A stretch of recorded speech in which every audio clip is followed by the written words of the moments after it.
Hey guys, this session is being recorded. Your sound, your screen, your video, if you show anything, that will be recorded and captured and may become publicly visible. That's a warning. So just so you know, this is being recorded and you will have a recording at the end of the session. So up until now, we have been discussing these two parts, which is if you, where is the main site? Apparently, I cannot go there. There's no shortcut button to go back to the main apparently here.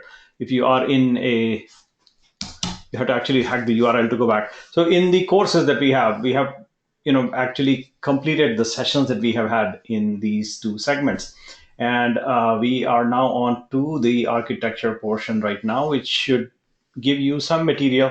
Again, this is reference material. I'll refer to it as and when I need to, and then based on our discussions in the past, we'll cover some specific topics of your interest, like you had this like the last time, end of the last session, we discussed briefly as to what do you want to cover, and we will cover that. We will begin with a brief discussion on, and by the way, these videos that are here, some of them are really old, like 4 years old. So they may not be relevant. There may be some material that is outdated. So just take it with a pinch of salt. And by the way, one of these videos is actually one of my oldest videos, which means uh, they're bad. But people tell me that there is good content. Bad is in, if you start playing it, like a 20-minute long boring video, and nobody watches that long, I know. So yeah, that's what I used to do when I started doing this. So just realize that these are old videos. You can skip through, move forward if you don't like something, but I think it is technically accurate. It may be dated, but then that's how life is. It gets old. And so that's the pinch of salt I just wanted to give you, which is these videos that you will see, some of them are old. So we'll update them as we discuss. And I haven't had, and at some point I will refresh the content on the entire site, make it even better than what I have, and I remove that creepy guy that you have seen in the first technology section. There are those 1 minute long, 11 or so short little videos with that creepy head pops up. That is what I dislike. I really, really dislike that. So I will remove that. But just cautioning you that these videos can be boringly long, like 20 minutes is not the right length. And so, with that cautionary tale, let's begin. What I want to begin with is this brief discussion on and understanding on what do we mean by architecture. People talk about architecture and people throw random things, at you when people just generally and very loosely use that word. And so, if you look at the classic definition, I would go to Wikipedia and just read what is architecture. So, Wikipedia, architecture. They'll define this word for us gladly, and so we'll go read it. What does that mean? So it can mean several things. All these bullets, architecture can mean a bunch of different things.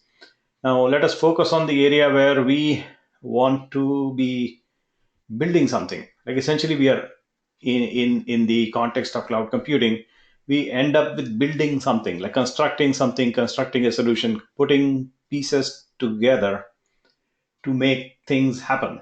That's the idea behind architecture. And that the definition that closely aligns with what I'm talking about is probably one of these guys, like these two, last two, is the design activity from a macro level, like all the way to micro level. So you can go all the way from top, bird's eye view, all the way narrow down to the actual thing that we are dealing on nuts and bolts level, and all the way in between. And understanding that level of what I call layers of the onion, as you go peel them, keep going deeper to find out the nugget. And then you have to assemble sometimes all the way from the nugget level all the way up to the highest layer, and then look at it from the bird's eye view again.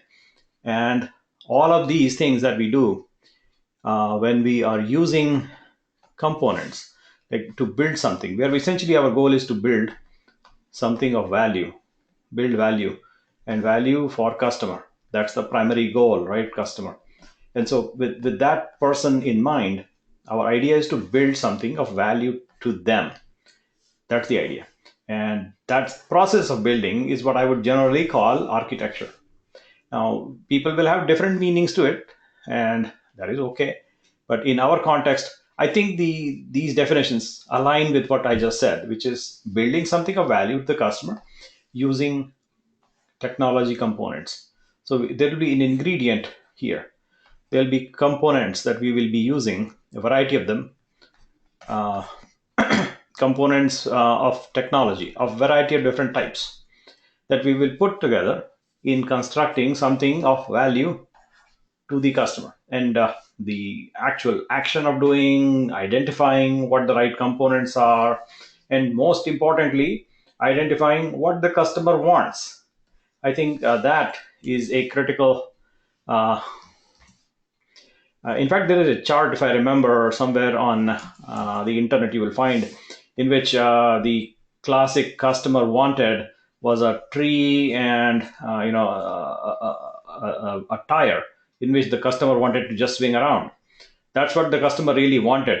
And there is an illustration to that effect where people will design random crazy ideas about what the customer really wanted, and all the customer really wanted was to just sit on this little tire and hang it on a tree and just swing. That's what the customer need was. And people will, like, classic developers, program managers, people, all the people that in large companies especially will get together, try to identify the need of the customer and try to put together a solution. And if you remember that picture I'm talking about, if you have seen it, most of you must have seen it before, is the idea of classic program management as to what the customer wants and how people interpret that need.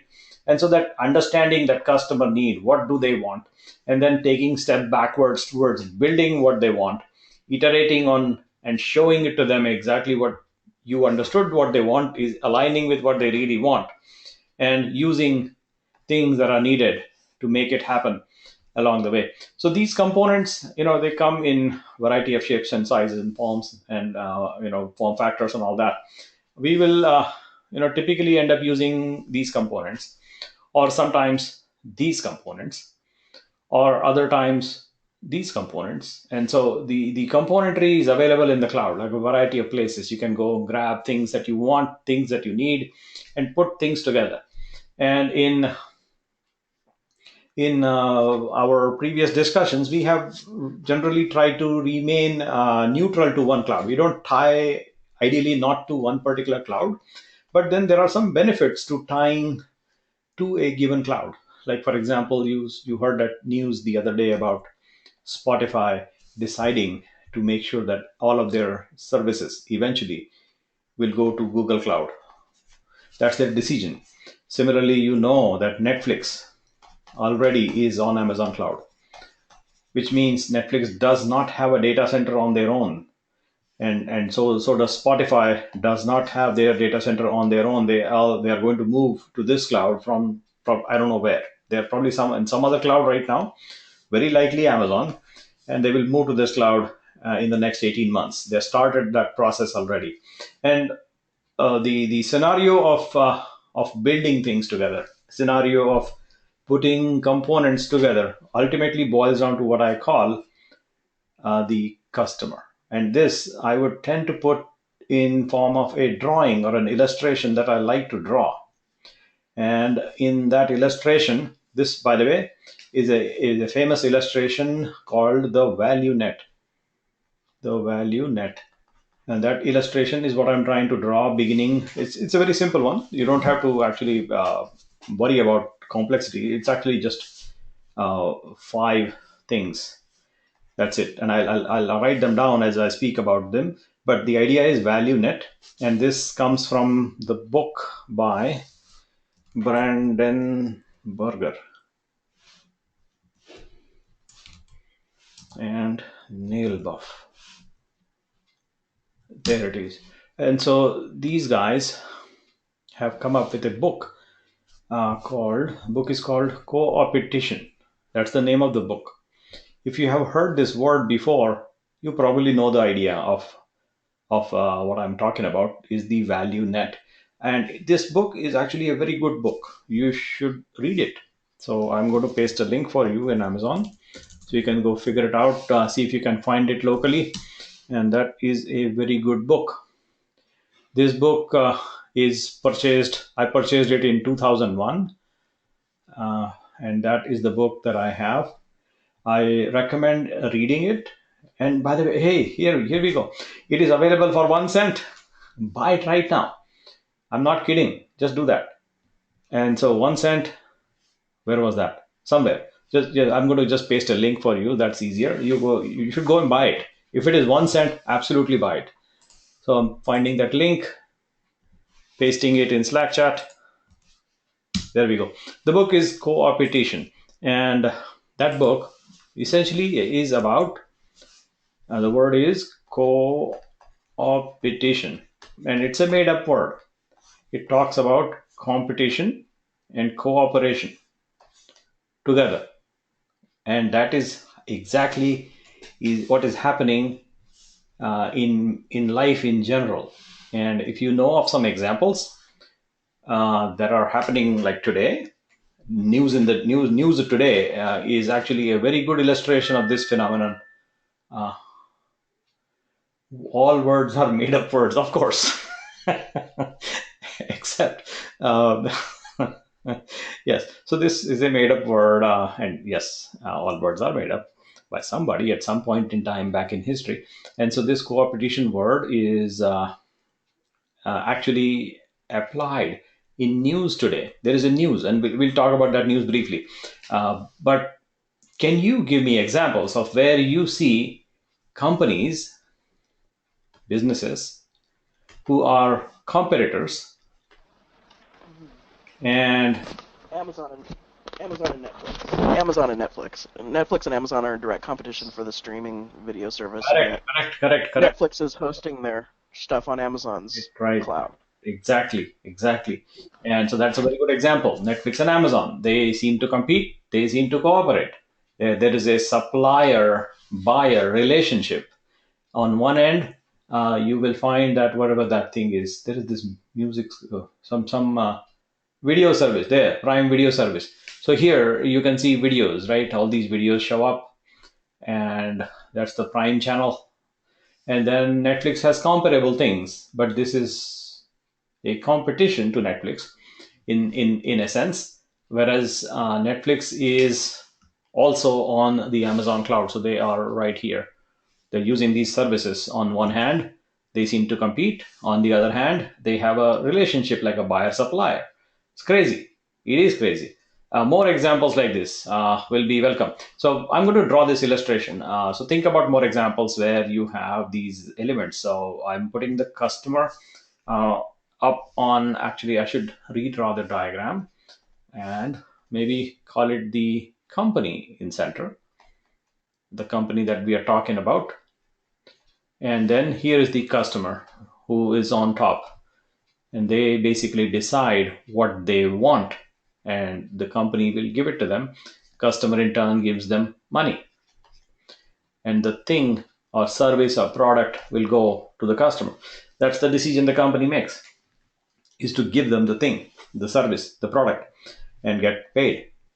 And that's how businesses typically run. Now, a similar thing, just like this, very much like this scenario, is also happening here.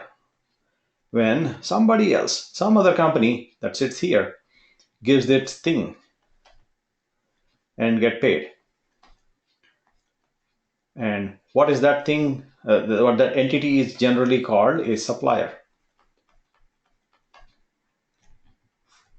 And so this entity will provide the thing to the company and will get paid. So that is the role of a customer from the supplier's perspective. Now, who are the other two? These guys are the competition. And these guys are what I would call complementors, or sometimes also known as cooperators. And so the word complementors is with a E, not with a I. No. Yes. And there is a typo in the video somewhere. You will find it. And that typo basically says I, which is wrong.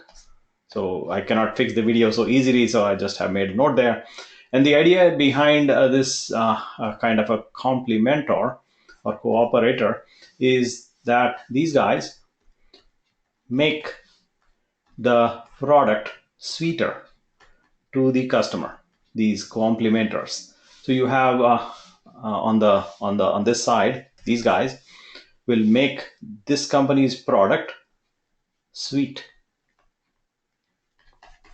If you have this added, and so imagine a case where you have you are in the business of making windows, right? You make windows. So who are your customers? And who are your suppliers? And who are your competition?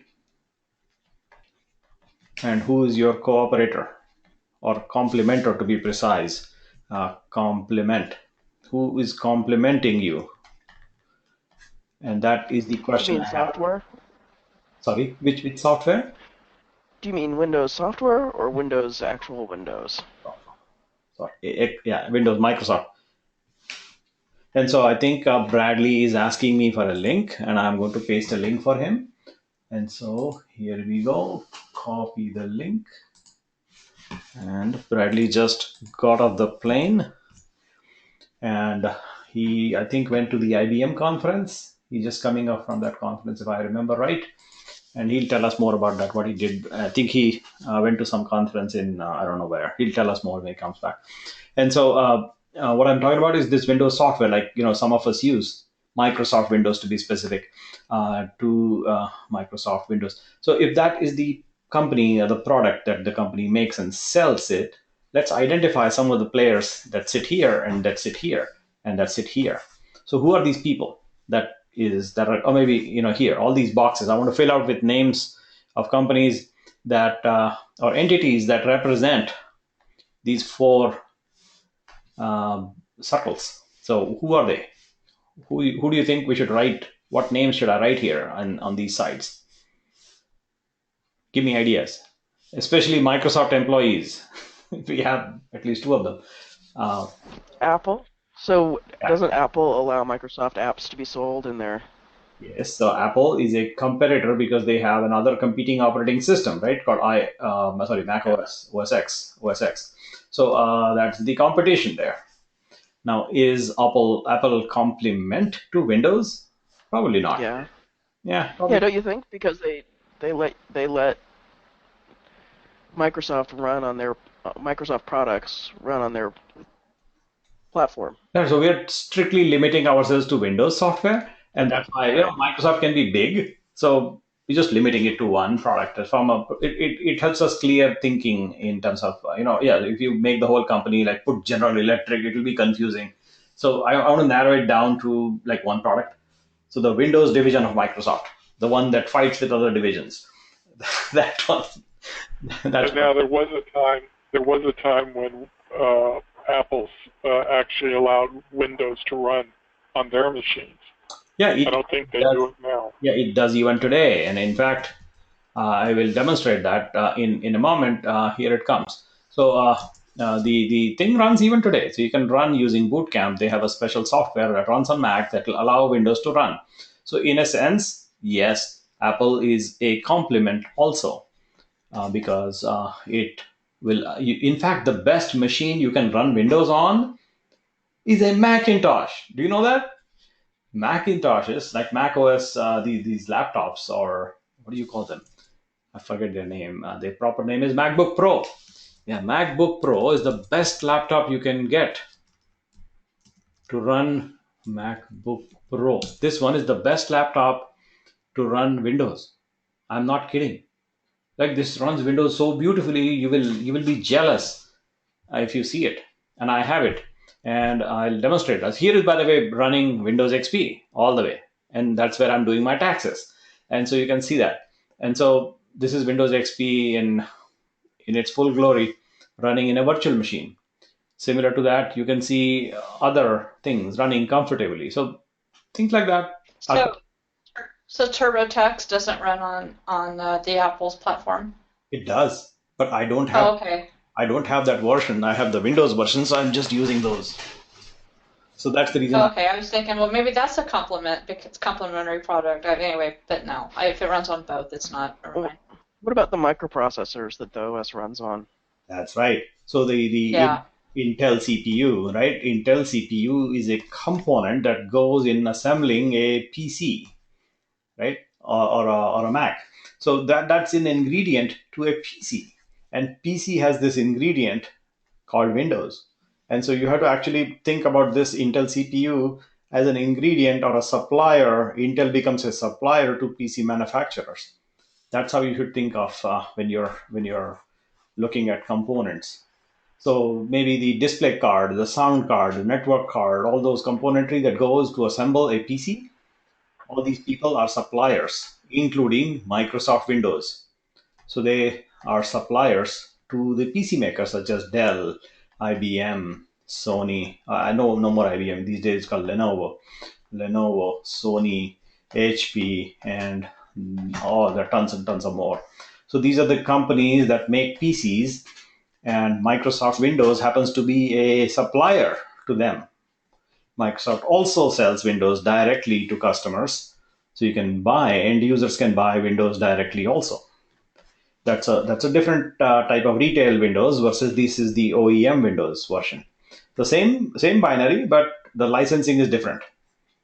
The OEM SKU, the stock keeping unit versus the retail stock keeping unit, two different products from a retail sales perspective. But Microsoft is most of the business for Windows comes from the fact that they are a supplier to PC makers. From that angle, if you think about so as you expand the value net is basically a mesh. It's a mesh that you can construct like this in your mind as you attempt to build, and it goes on in all directions. And so that's how it's not a complete lattice if you think, but it's a very complex way of structured and sometimes convoluted connections, because that's how business in real life happens. So when you're dealing with things like that, and that's what this book attempts to describe, this ValueNet co-opetition book, is essentially this discussion where you have a scenario where companies who like Dell and HP, do you think they are competitors or do you think they are cooperators? They make PC, they also make PC. They're competitors. They're competitors, right? And that is mostly true. But in cases when, and I have seen the other perspective of these companies, like the totally opposite perspective. I have seen HP and Dell and Lenovo partying together, like literally organizing meetings, joint meetings on how they will negotiate with Microsoft. And they will cooperate very nicely, because that's what they really want to do, is to negotiate from a business perspective with Microsoft and get the license for Windows, OEM license, at a lowest possible price.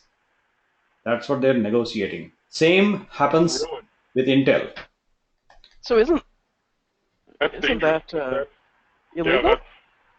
that's dangerous. I hope they aren't doing it on U.S. Listen, soil. yeah, I'll tell you, I think I'm not an attorney, but my understanding is when it comes to colluding, and Yeah. law applies to when you are colluding for a price to be sold to the customer.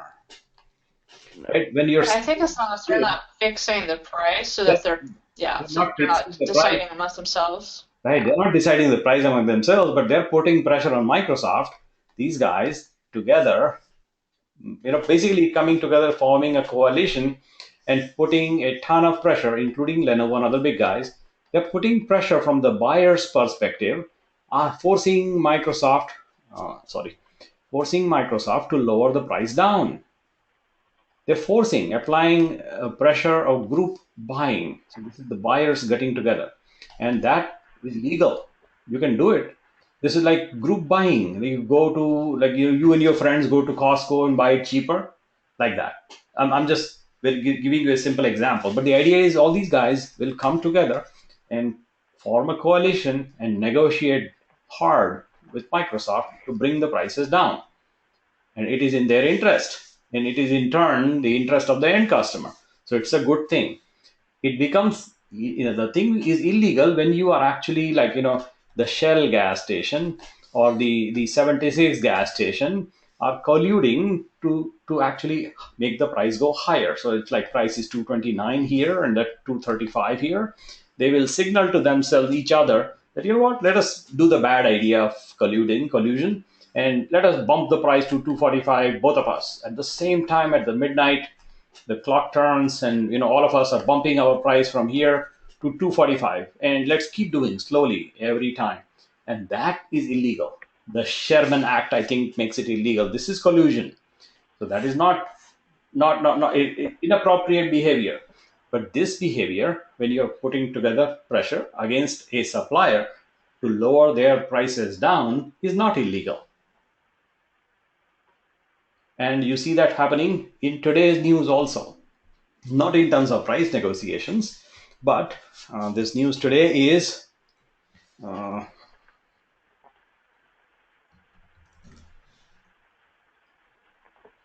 here. Google, Microsoft, Facebook, and Twitter backing Apple with legal filing in FBI case. They're all coming together. They're classic competitors, right? At least Google and Microsoft and Apple. Classic competition coming together, filing amicus briefing with the court, all helping Apple, backing up Apple. And they're doing it, all of them. So you see that mention. This is the news, one of the news today. And so the example I bring up here basically is to illustrate that the game is of co-opetition, and you will compete and you will cooperate and sometimes do the things at the same time. Meaning an HP person and a Dell person will negotiate among themselves and maybe fight and not be secretive and not disclose information because they are competitors. So they will not tell each other their secrets. However, when it comes to discussing with Intel and Microsoft, they will cooperate nicely and put pressure on Intel as well as Microsoft to bring the CPU price down and to bring the Windows price down. And that pressure they will apply. And I have seen this personally. Like they will apply all techniques they can by putting their forces together and jointly negotiating with all the manufacturers, all the PC manufacturers coming together and throwing their weight on these guys, Intel and Microsoft. So this is an example.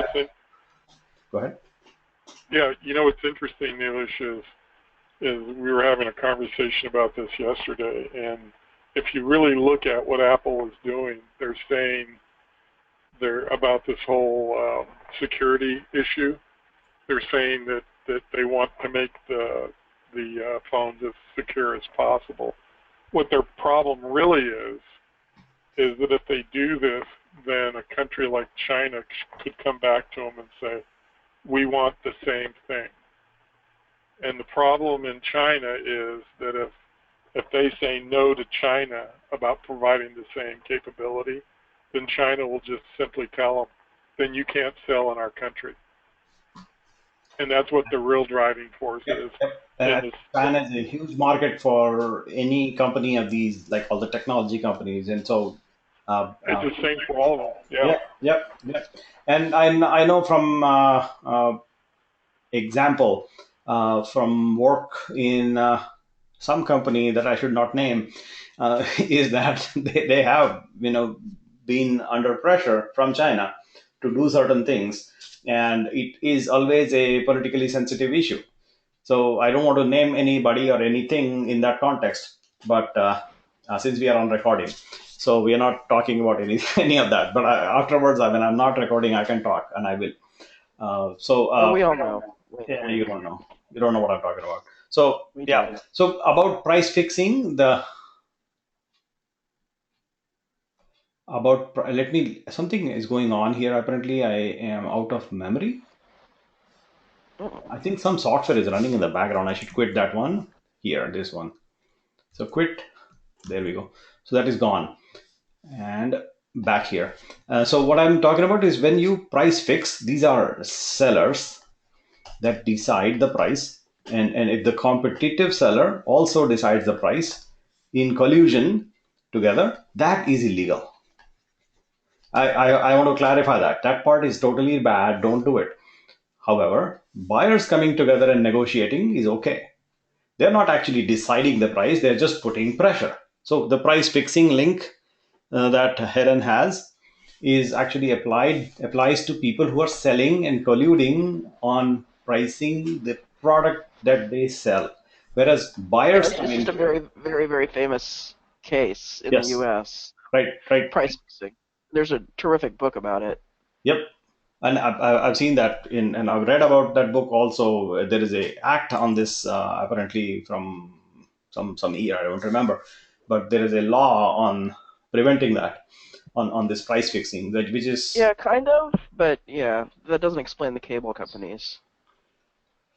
yes, They're clearly a cartel. yeah. But We can talk about cable companies all day long, and the challenge with any of these pipeline companies that give something to your doorstep, that carry something like, whether it is oil or gas or electricity or internet, they all behave the same way. I call them pipeline companies. They all are, tend to be monopolistic. Most countries you will see this monopolistic behavior. And even if it is monopoly is illegal, there will be government controlled monopoly or some other type of bad behavior is going to happen when there is a pipe involved and you are delivering something through the pipe. That's where problem starts. That's my observation. Okay, let's not talk about other Comcast companies, because our session is dependent on them. So just so if internet goes out right now, I will be screwed. So let's not talk too much about them, because they may be listening. Who knows? I'm just kidding. So bottom line is that if you think in that direction of identifying who the customer that you have here, and then keep your competition and your cooperators in sight, and your suppliers in good shape, you as a company will actually make your customers happy and end up making money, because these customers are happy, and that's what you want to enable. Now, another classic example that I would like to just uh, point out: if I am in the business of making tea, and is the coffee maker my competitor or not? If I am this, is the coffee maker, is Starbucks my competitor? Or not Starbucks, but the one that makes coffee. Are they competing with yeah, me? anything with caffeine is your competitor. So is a say a soda company that makes soda with caffeine. Yes, right. So soda, and so that is a essentially a what I would call uh, the person who just had a cup of coffee, a cup of tea, will likely not have a cup of coffee right after, like moments after that. That's not going to happen, because he or she just had this tea, right? So that is not likely to happen. So the level of interest in coffee or soda drops down immediately once you have tea, and so is true with any other case. So if so these companies are, I would call, substitutes. They substitute each other. Now, But isn't a situation where you're talking about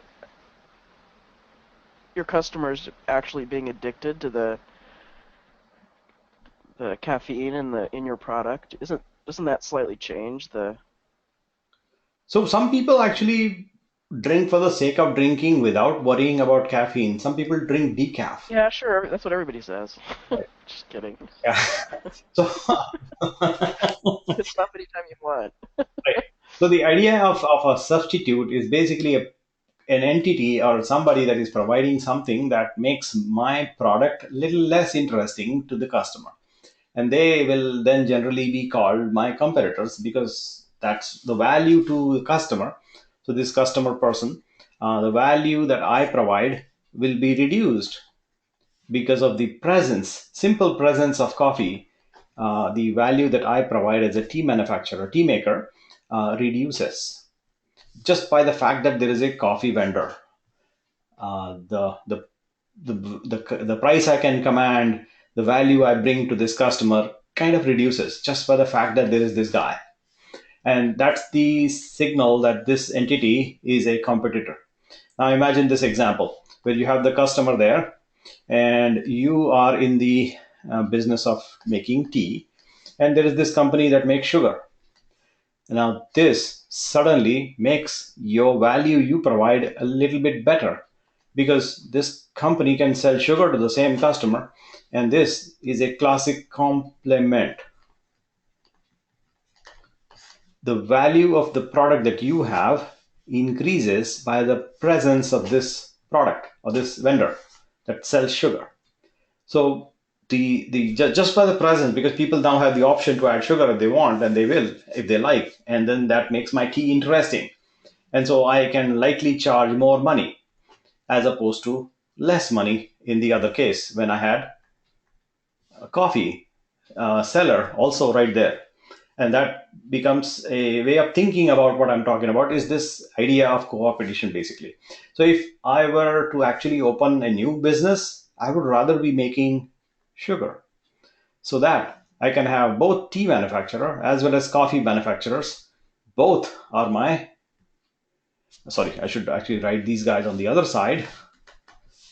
I should write tea maker and coffee maker. Both are my complementors. And Splenda becomes my competitor. And the customer can choose between tea or coffee in any way. They will find that I am interesting because I am offering them sugar. So tea and coffee both are my complementors, whereas Splenda and other derivative products are actually reducing my value. So this pulls down some of the value elements that I provide because there is this substitute or sugar substitute available. Now, another one.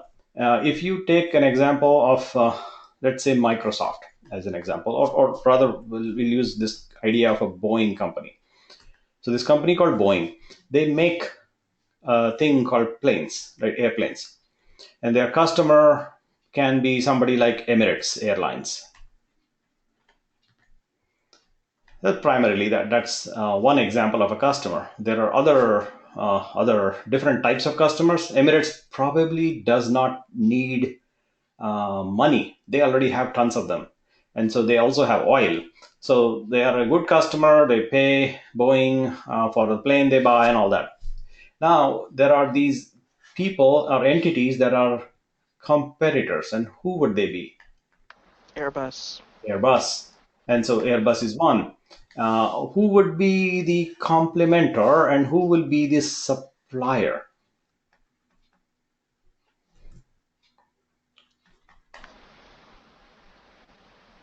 Who are these guys? Complementer.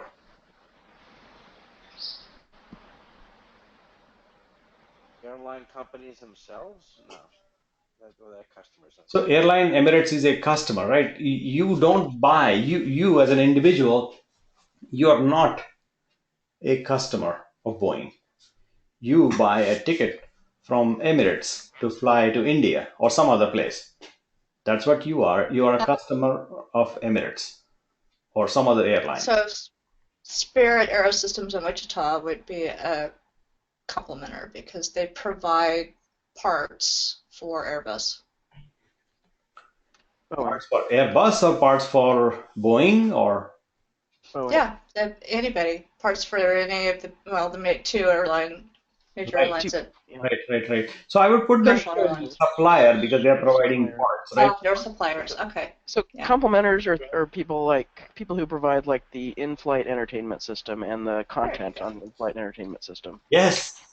More examples like that. So in-flight, there's a go somebody internet that doesn't work, and that's kind of inexpensive, and but, like the yeah. You know who else would be a complementer would be the guys that provide the interior. Because they buy. I think. They buy, listen. I don't think Boeing buys the interiors. The airlines actually buy the interior. Right. Yeah, Boeing does all that. So Boeing will do it on the specification that Emirates will provide. Emirates will Correct. Emirates will tell you, But like this way and Jim go. Beam, right? The guy. Well, maybe not for the Emirates, but for most places, like the places that supply the alcohol and snacks and Yeah. meals, whatever. So food, go. But wouldn't they be suppliers as well? Because they. Yeah, in a sense, they're suppliers, but I identify a classic complement. I'm still looking for the item I would like to fill here, because that's the thing that I want to tease out, which is not really these guys. A test for what is a complement is right here. Right, this is the test. Is it making my product interesting? The presence of something like sugar suddenly makes my product interesting. That's what I'm looking to find in this example here. So identify what that would be, which is not a supplier, but there is something that will suddenly make this A380 very interesting to Emirates. If you have these guys, who are those? Like the airport authorities, airports. Yeah, what they give you is a place to fly the thing from, and land and take off. That's what they do. So it's a service. But identify that thing that if you have this thing, let's not put Emirates here, but put some airline, right? Airline. Okay. And so what is that thing that you put here that will make the A380 very, very interesting to airline? Let's say Northwest Airline, somebody like that, Southwest Airline. What is that thing? You don't mean like a travel agency that books vacations and such, or is that just No, like no, a no, no. That is consumer? that is here the customer, that is you Okay. who's buying a ticket, and that the travel agencies make it interesting. So that is travel agency. Okay, well, they're adding value in the sense that they're putting together. Well, yeah, no, I see your point. Okay, never mind. I'm Yeah. stretching it. Yep. Yep. So I will give you example of what that would be. So most of the American US based airlines. That's why I erased the name Emirates, because they have enough of what they need. But our US based airlines struggle for one thing, and that thing is called cash. And so the people who lend them money to these airlines so that then they can buy the plane, they are lenders. They are basically giving them loan to buy the expensive airline or plane. The presence of lenders to these airline companies makes this possible. Otherwise, it is hard for some of the cash strapped airlines to actually buy and order planes without having a lender to help them with cash. You have seen this, or maybe not. Maybe you did not strike that idea. But without cash, if they don't have cash, Boeing is not going to sell to them.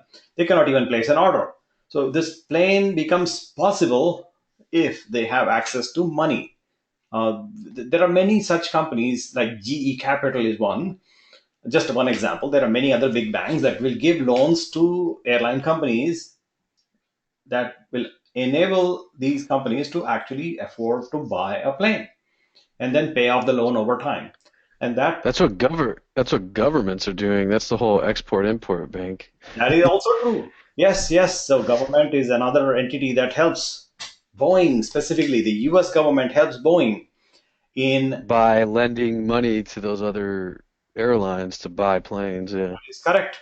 That is correct. In fact, there is a program to help Boeing and Boeing employees by the U.S. government. It's called the U.S. Trade Act. It's called the Export-Import Bank. So this act is helping Boeing company in competition with Airbus in many many ways. So I'm not very familiar with this act, but this helps power to counteract unfair foreign trade practices. You should read about this. There is this act that has direct benefit to Boeing employees who are laid off, by the way.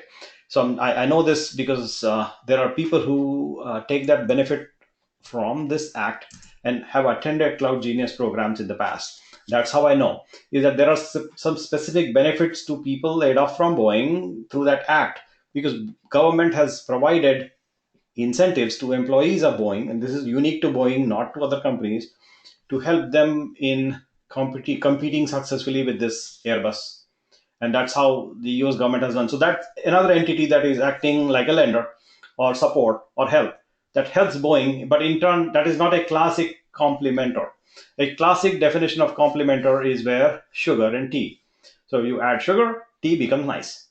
That's the idea. And so you add a lending facility, the cash becomes available. Now I can buy the plane, bring it on. I will buy it, and that's the idea.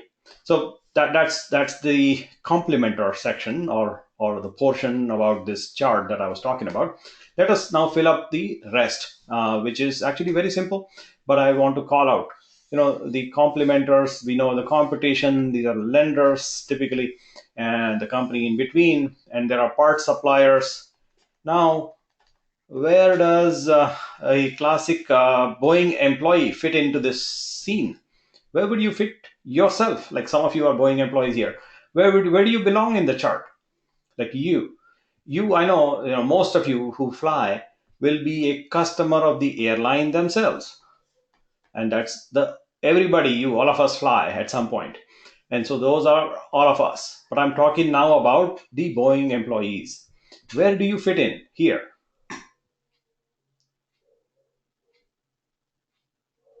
Supplier in a sense, because you're supplying labor and in intellectual property. I'm not sure. Yes. And you get paid for it. Yes, you are a supplier. You are a supplier. You provide your time to Boeing, and you get paid. And so most employees tend to think themselves that they belong here. But let me say that outright, plain and simple, you don't. That is not you. You are a supplier. From this chart's perspective, you are a supplier. So let that be clear, is that you are providing time, your attention, your skill, and in return, you're getting salary. So I would put Boeing employees, all of them, including the CEO, right here.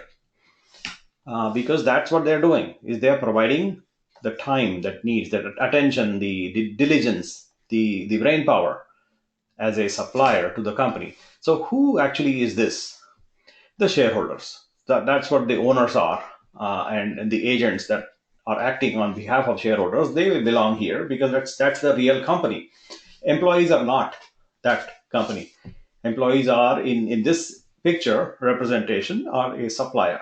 So with that perspective, what I want to now do is to think about, and by the way, there is a slide deck on this. So let me pull up that deck somewhere. Okay, where is that? Here? No. Here. Somewhere here is this deck that I should identify. And here are the slides. So here is the slide deck. You should take a look. I'm pasting it.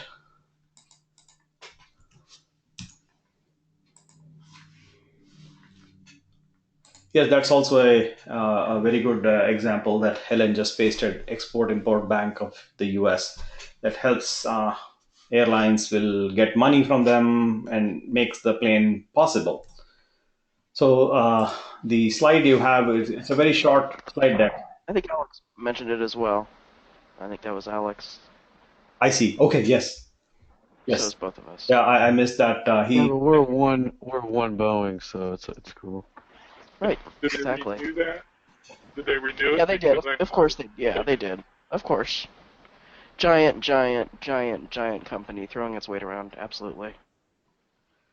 Okay. So here you look at some old PowerPoint slides that I have had. The discipline about putting complementers on the left versus right, it's actually optional. There is no such. The book doesn't say anything like that.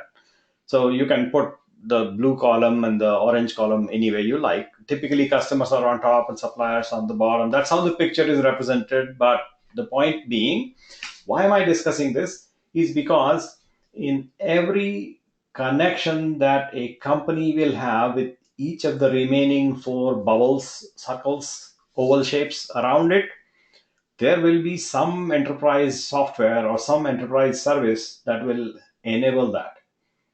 And that's what we will be discussing next. So in the slide deck, as you will see, IT implications of everything is mentioned out. And so I'll let you read this on your own, and there is a video for that also. So I typically don't like to use slide decks myself, but I'm just pointing out that they are available to you. So here, where did that go? I missed that again. Okay, so let me identify. I'll go to that spot again. It's somewhere in the sequence. You will find it. Those slide decks are available. I pasted a link for you. I'll go back there and point out that it also has a video for that. The idea essentially is to understand business requirements for cloud computing. And there is this 19 minutes long video again. So you'll take a look at that your own. The slides are not very clear, but they are right here in the Word. It's hyperlinked to the link that I pasted in SlideShare. That's where there is a little question here that you should fill out so I can understand how you are liking it and whatever you want to say about what did you. So just answer those questions as you go through them. But right now I'm not playing the video, not touching the slide deck, but instead helping you understand that from a company's perspective, there are these customers, suppliers, competition, and cooperation. For every connection that you have with each of the other four elements around you as a company, there will be some enterprise software that will take care of this line or this line or this line or this line, and there will be multiple of these softwares many times. So let us begin traversing around and discussing what are these things that people typically use in most companies. You will have them. First one is a very common one, which is dealing with the customers. What software do you typically see in companies that deal with customers? What will they be? Let's enumerate them. So just to get and we'll go around like this and then this and this. To understand what pieces of enterprise software that you actually typically see in large companies, small companies, anywhere you see them, that helps you in your interaction with the customer. And when I say you, I'm talking about the company. So company interacting with the customer. What do you typically see here in terms of enterprise software? CRM. Customer relationship management is a good one. What else do you see? Help desk. Help desk. You're providing support. What else?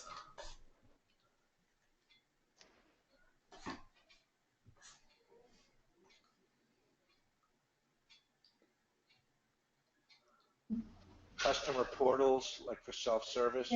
Yep, self-service portals. And so the idea I'm basically bringing up is if you are running a large company or a large business of some sorts, there is going to be some IT associated. And that information technology group, division, whatever that team is responsible for maintaining these services for the enterprise in form of software, or sometimes software as a service, sometimes a mix of that, essentially addressing that core need that people have is to take care of the customer. And that can take shape of your help desk or CRM or other self-service things that you may have. But the primary focus is to service this guy, this entity. You want to serve them, and there is, accounting, account receivable. You have, classic delivery systems. Sometimes it's a physical product, so you want to make sure that it actually reaches them. If it doesn't reach them for some reason, they will call you, reach out to you, then you have to actually support them. So help desk comes in. If the customer is not really a customer quite yet, but they're a potential customer, you will have a pipeline or what is known as a sales funnel, which is going to be like a funnel.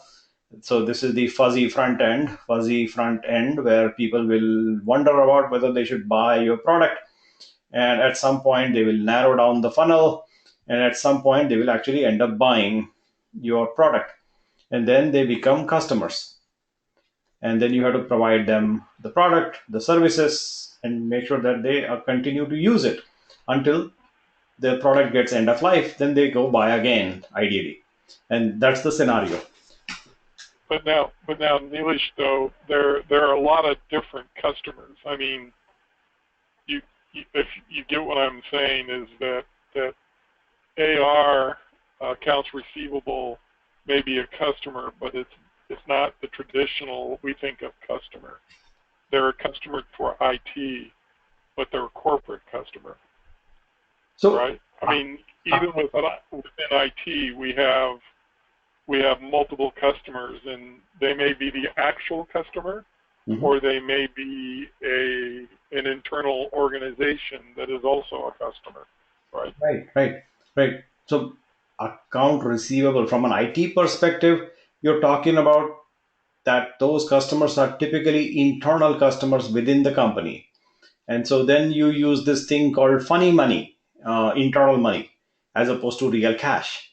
And that is also a valid form of internal currency. And yes, you can deal with account receivable within the company. Account receivable can also happen with outside customers. For example, if you have a customer that took your product but haven't actually paid you in full, then in that scenario, the customer has an accounts receivable, right? So you sell something to somebody, they buy it from you, but they don't make complete payment 100% quite yet. So there is some remainder left. So you have to keep track of that amount and actually collect that from the customer at some point, based on agreed upon terms. And so that becomes a customer facing product or a service that your internal accounting people will use to understand what they owe you.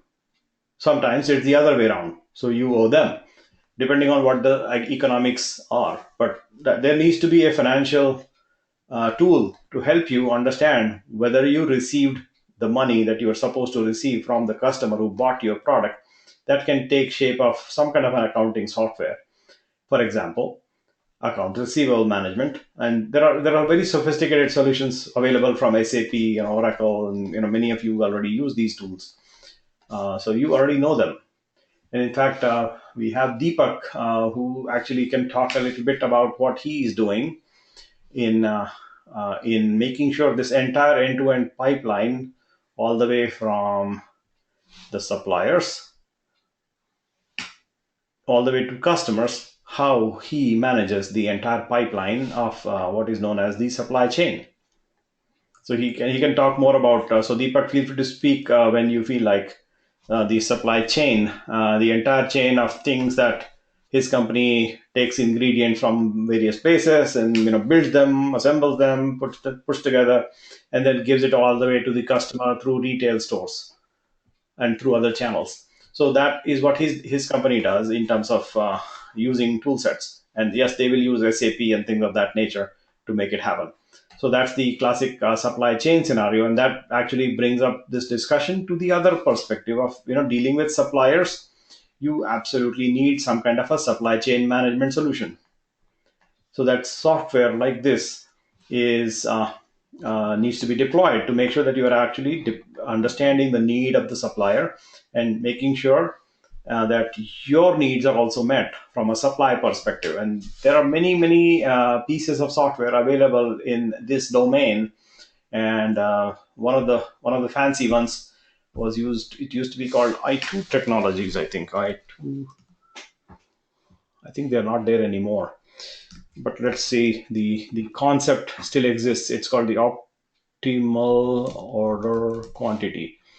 And here we go. So the concept is, economic order quantity. So this idea of what is an economic order quantity, how much of something should I ask my supplier to give me right now? Let's say if I am Walmart, and here is Walmart, and my supplier is Procter and Gamble.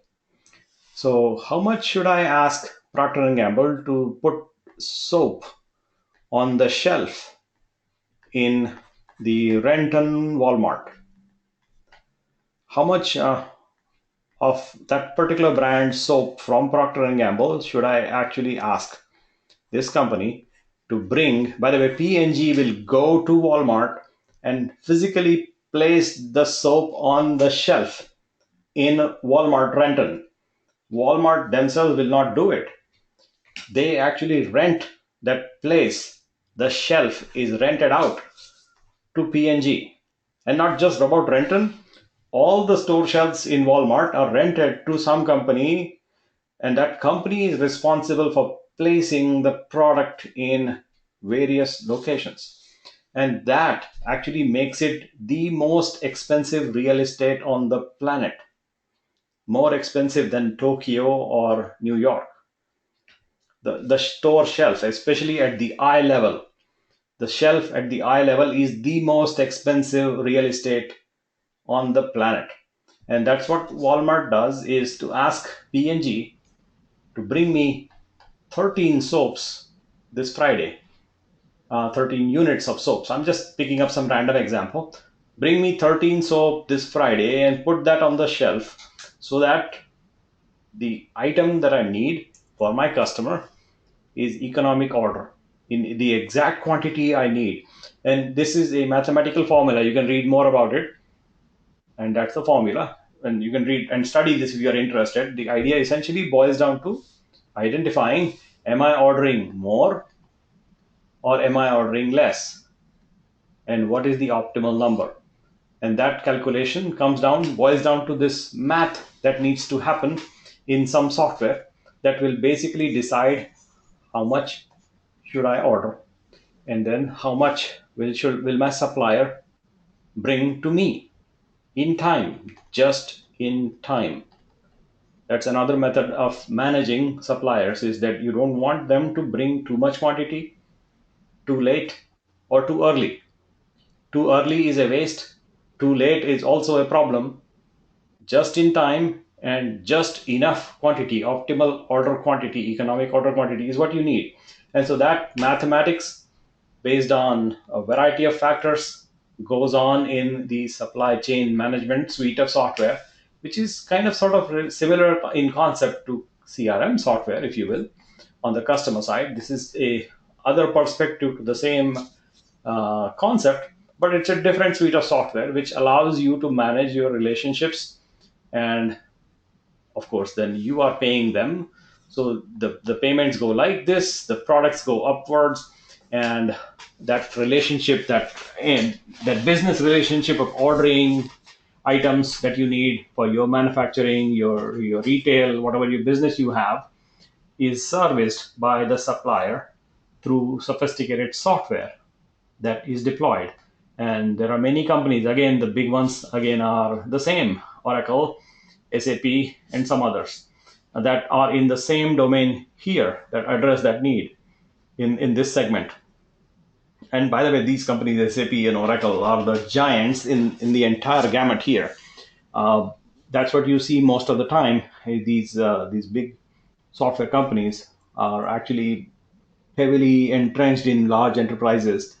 From a business software perspective, you see them running in every company. You will have it in Microsoft, you'll have it in Boeing, and all major companies use these things already. We know that.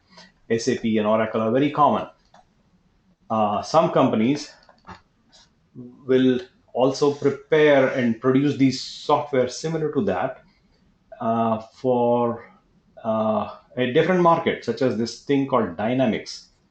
CRM, Dynamics, is another suite of software. And I think we have our friend Gautam, who is on the call, who is actually a part of the Dynamics team at Microsoft, that conceptually is in the same arena. The CRM parts, the supply chain management things. And so basically in the same game they play. Microsoft likes to play that same game like these big guys do. And Microsoft is also big, but not in that domain. And so they are a smaller player, comparatively speaking.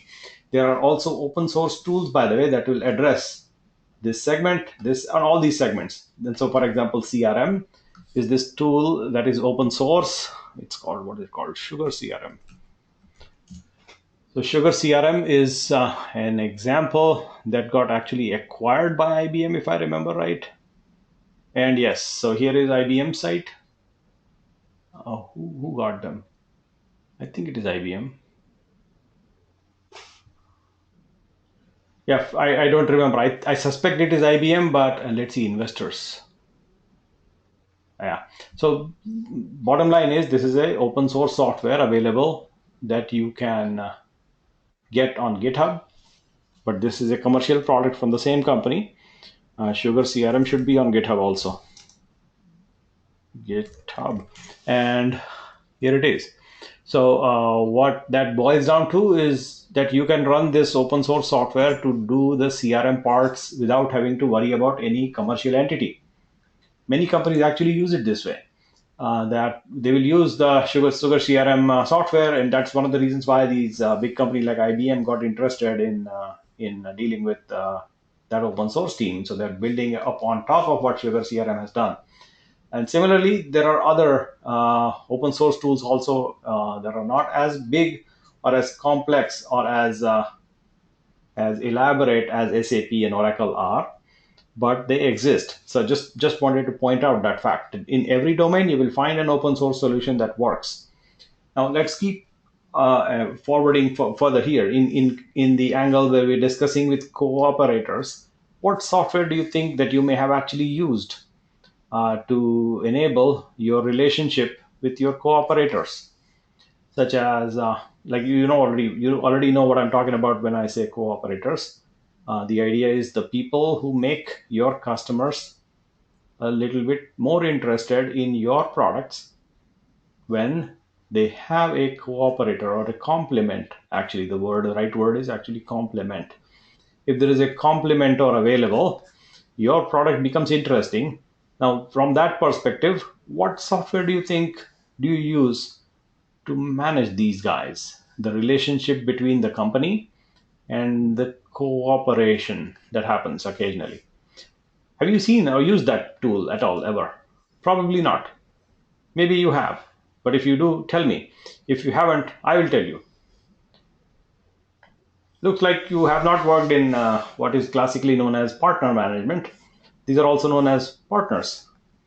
So what typically happens is that you want to manage relationship with your partners, your cooperators, your complementers, and there is partner management software available. Partner management packages software, a simple tool that most companies that I have seen that use Windows and Microsoft tool sets will also use this thing called SharePoint.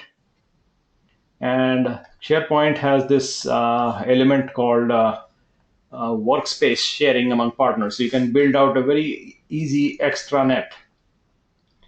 And that extranet is basically a place for partners to collaborate with you in an easy to use fashion. I mean, I'm saying easy as in relatively easy perspective. Yeah, VARs as well. Yeah, yes, VARs can value added reseller. In fact, that I would put them here. Value added resellers in some sense, because they're adding some value and making your product interesting. And so I would put them actually in that segment. So that is another way to think about what tools you may want or you may see in larger companies that allows you to think about your cooperators, partners, value-added resellers, or more specifically, complementors. And so think that from that perspective, what may be needed from your company's perspective as you traverse this chart. The reason I bring up this chart is it gives you a comprehensive view of who are the players in the industry and how do you deal with them from a technology perspective. That's why I bring this up basically. Now the next and the last one is to you don't actually interact or cooperate with your competitors in a classic sense, but then there is a type or a category of software that maps this bucket or this link or this non-existent link, I should say. The link doesn't actually exist, but there are competitors to every business. and most of the business, I should say, most businesses have some competition. And so, from that perspective, what software do you think may be the one that we can classify as helping this scenario? Helping as in helping the company and not them helping you. What is that software that you will see or you may have heard of or may not have used that actually fits that bucket? What would you call it? There is this piece of software called business intelligence that you may have heard of. Sometimes it is also known as competitive intelligence. And there are services available in that domain that will help you keep an eye, legally keep an eye on the competition. So yes, we are talking about all those price fixing and the legality involved. And so given all that, you cannot collude directly with your competition. That is understood. However, certain things are very legal, like reading the newspaper or watching their press release or just driving around outside the building of the competition and finding out what's going on. Maybe sitting on the Starbucks and listening. So eavesdropping. So these things happen. I'm not saying which company does it, but I know that these things happen where people will actively go look for tidbits of information that will help them gather intelligence about what the other entities may be doing. And that is systematically aggregated in larger companies across the globe. And when it comes to the globe, we're talking about beyond the US. And in these kind of laws do not necessarily apply in, the US laws may not apply in other countries. So depending on every country's law, companies do this all the time. They will follow the local law in the land, but then they will make sure that they take the best possible insight into what the competition might be doing so that the company themselves, can take sometimes preemptive or sometimes uh, planned action to fight against the competition. And that can be possible only if you have timely intelligence about what the competition may be doing. If you don't have the intelligence, you cannot. And no one person can actually be present everywhere. So you need that system. You need a sophisticated method of gathering what may be happening in your industry from a competition standpoint. There are people that are employed that will work as business intelligence analysts or competitive intelligence analysts or some other title you will have. And they are typically in the business parts of your organizations or companies. And their purpose in life is to find out and attempt to guess what the competition might be doing. And they will use tools available to them, services available to them. They will have other things at their disposal, including BI software or CI software that will help them do their job in preemptively striking against the competition by announcing a product, by strategically placing a news item, or a variety of marketing and business tactics you can deploy in that arena. As long as it is done legally according to the local law on the country you're operating, it is okay. And people and companies use this all the time. So that actually completes our full circle around this little chart, which is what I have attempted to draw in that deck that you have seen, that you will see. And that gives us, how our frame of reference in terms of thinking about things that are needed. Like these are the things that needed to run a business. What do we need to run a comprehensive business with, large scale business? We need IT tools, and these tools come in various shapes and forms and sizes for a variety of focus areas, such as, like we mentioned, suppliers, competition, cooperation, and customer. That perspective is just one of these perspectives that I was able to pick up and find very similar to this value net perspective, a way of thinking. Value net there is another perspective that I think you should know, which is not this diagram, but a slightly different diagram. And that, I think I'm just going to give a name for you if you haven't heard of it. It's called the five forces. And so this is the diagram, slightly different. And it conceptually talks about the same idea. So let us paste a link for you. I'll let you read that on your own later. And that's a good reading for bedtime. It's called the Five Forces Model by a professor called Porter. So where is the original paper? The original paper was Michael Porter. Yeah, Michael Porter, I think, is here. That one. And this gentleman. So he wrote that Five Forces paper in a Harvard Business Review long ago. Yeah, that one. 1979. How competitive forces shape strategy. You should read that paper. It's available for, I think, $5 on HBR, hbr.org. Harvard Business Review. You may want to buy that and read that site. Now, having said one last thing in academic discussions here, before we jump to some concrete examples, which is an extended reading if you're interested in this topic of business and forces and strategy and all that, there is this good book that I like. It's called Games Businesses Play, and it's a comprehensive book. Like, it's a really solid book. It is available for 49 cents. What's going on here? Okay, 49 cents and used. I don't care, used. 49 cents. There we go. So it is a very good book. The other book was like 1 cent. Hardcover seems to be cheaper than whatever, for whatever reason. But this book is a classic game theory book. And by game theory, I do not mean playing games.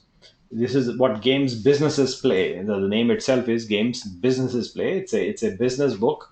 It's on game theory, and this is extended reading. If you're interested in that direction, this is a recommended book, not a requirement for this course. But it's a very good book. If you're interested, read that. It'll help you understand generally things in life, especially in business, not in life. That book was how many pages? It's a very big book, actually. Let's see how many pages. 255. Not that big. Okay. Yeah, it's applied game theory for managers. So read that if you find it, if you have enough time and interest and all that. Closing this. And let us get back to what we are discussing next. So from this perspective of what we just discussed, the idea essentially is when we are in technology working for a company or a business of some sorts, we need to think about all the perspectives in that business and identify how do we make our business, which is in the center, the company, how do we make that company's business in interacting with other forces most efficient? Like, what would it make to make our business most efficient to sustain the competition and provide value to the customer in the best possible way at the lowest possible price? That's one key thing to study and observe and keep doing as we grow in work in a context of a company or something like that. The second thing to think about is another thing that is not very obvious, but I'm going to explain that to make it clear. And that thing is that in most large companies, you will find it that people will work on a variety of projects. That sometimes most large companies, I'm saying, not smaller ones, large companies suffer through this problem of nobody knows what's going on. They're working because somebody told them to do so. And that is a disease. Yes, it is a disease. That's the exact word I want to use. because what happens is nobody has no idea as to what should be the right thing to do. And so they will keep on working on some random silly project, and without actually thinking from a frame of reference from what the customer wants. And they will keep on working on some random project without actually paying attention to this chart. So the key summary is, if you find yourself working on something that does not fit this game, stop playing that game. Don't do it. It's kind of meaningless because you're working on something that is irrelevant to the customer. So why do it?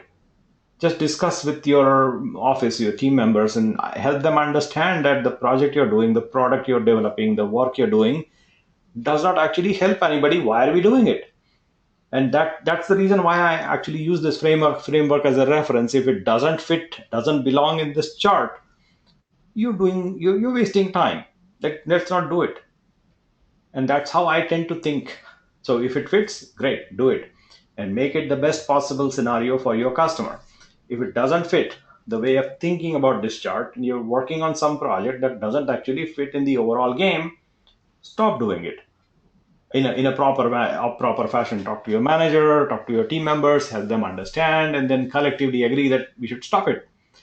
That's another usage of this diagram, these charts, these pictures that I have been drawing, the value net, the 5 forces, and game theory and all that. The overall big picture is important to remember, and that sometimes happens in large companies. People tend to work on projects that are irrelevant, and people just keep on doing, and eventually get fired at some point. It is better to basically cut down your own job than having somebody else cut your job. So, I think we had a person from Expedia that still works at Expedia, and he has taken on a function for himself to automate his own job. And he is very openly proclaiming in his company, and he's doing it, that I will automate my own job so that I am not needed in the company. That's what he's proclaiming. And as a result, he actually is doing what he said he did, and he got promoted because he doesn't have a role for himself in the job that he did is automated. So the company promoted him just for the sake of eliminating his own job.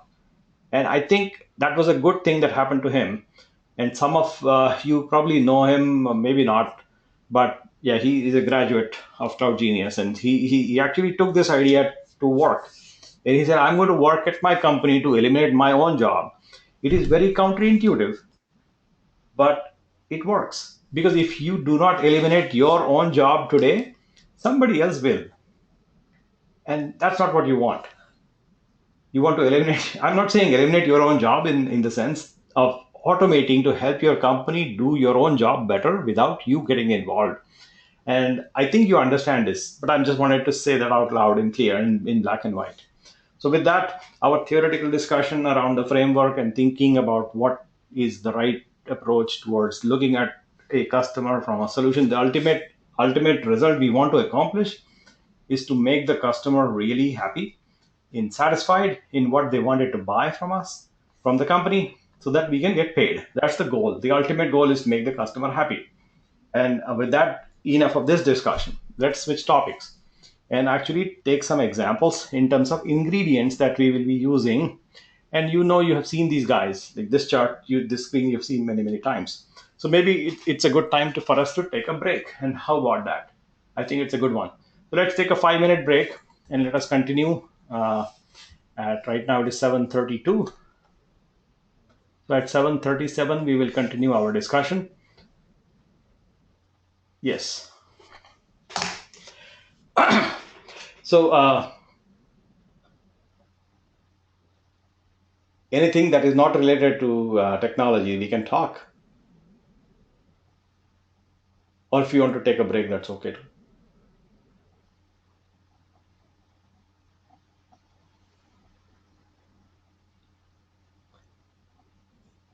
Nobody is interested in anything else other than technology, apparently. So everybody is quiet. No, I'm actually still working on my multi-server implementation. Oh, nice, Uh, nice, nice. Yeah, so you should thank Helen for what she shared because she did. She yeah, did. well, I'm just trying to get the server set up first.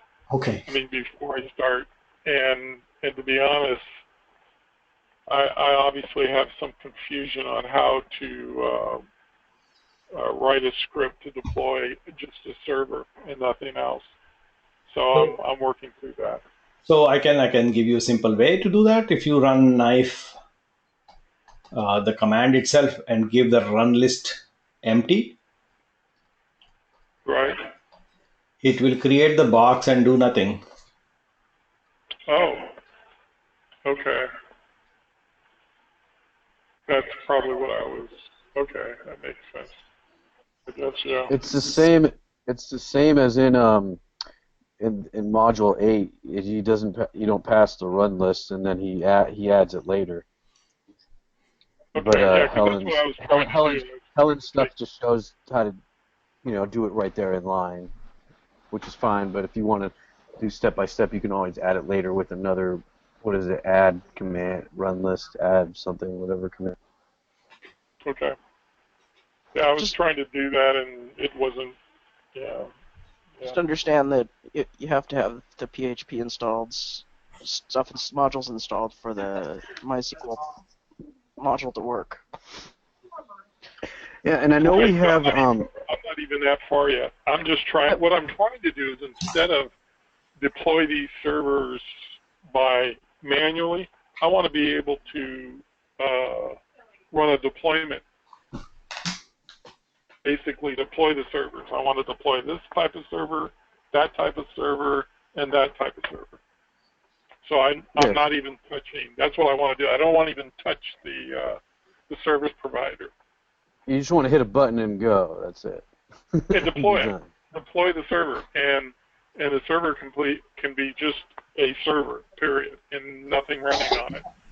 And then that's where we get into the Chef Solo and all that, right?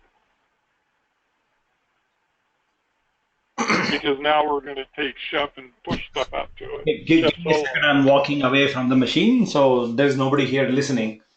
So at least I'm not listening. So I'll be back in a minute. Okay. Yeah, no problem, no problem. Yeah, you can. I mean, you could script that. I mean, I guess you can script it however you want. Just customize it however. I've scripted a lot of that. Some of the stuff in his in module 8, and then I just had to trying to find the time to clean the stuff up. Kind of attacking at it like 30 minutes here, 30 minutes there. Kind of is annoying because you have to like pick up where you left off. Reestablish yourself. But I don't. We work full time. We don't have much time, right?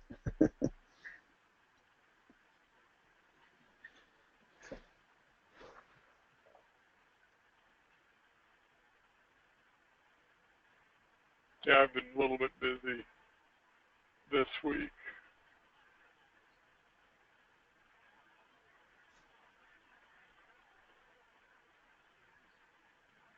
Well, I was gonna say, did anybody?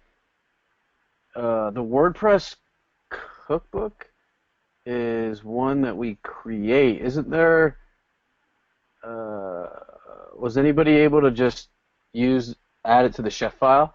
Because I did, and there was like a dependency issue. I guess there's other stuff that's required. I'm just wondering if anybody did it.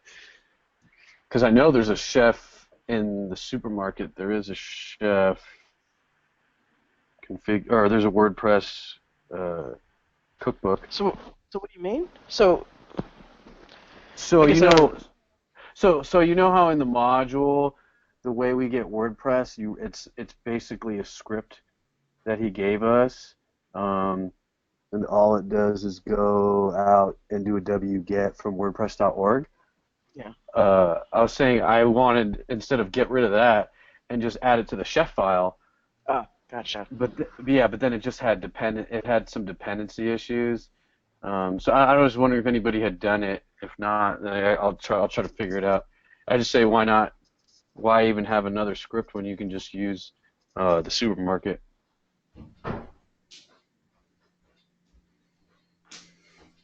Yeah, I didn't try that. Oh, well, because yeah, I dependency. spent a bunch of time trying to figure out what was keeping my MySQL database from installing. So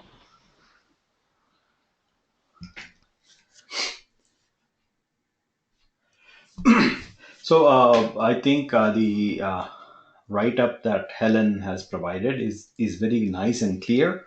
And one thing that some of you may not know, which is what Helen has helped us out with, is this idea that MySQL will have a user for the DB tied to the host. So you have this user at localhost is different from user at some other host. So that credential permission structure is very different from this and this. These are two different entities. This is different from this. And so what Helen has provided is a wildcard entry, something like this, which is you can put this user at any box. Doesn't have to be this box, but any box, not just this box, but any. And this wildcard allows you to connect from your web and app box, connect to the DB box, because that's the credential we are using here. I think what Alex was asking is, instead of having a script, I'm sorry, go ahead.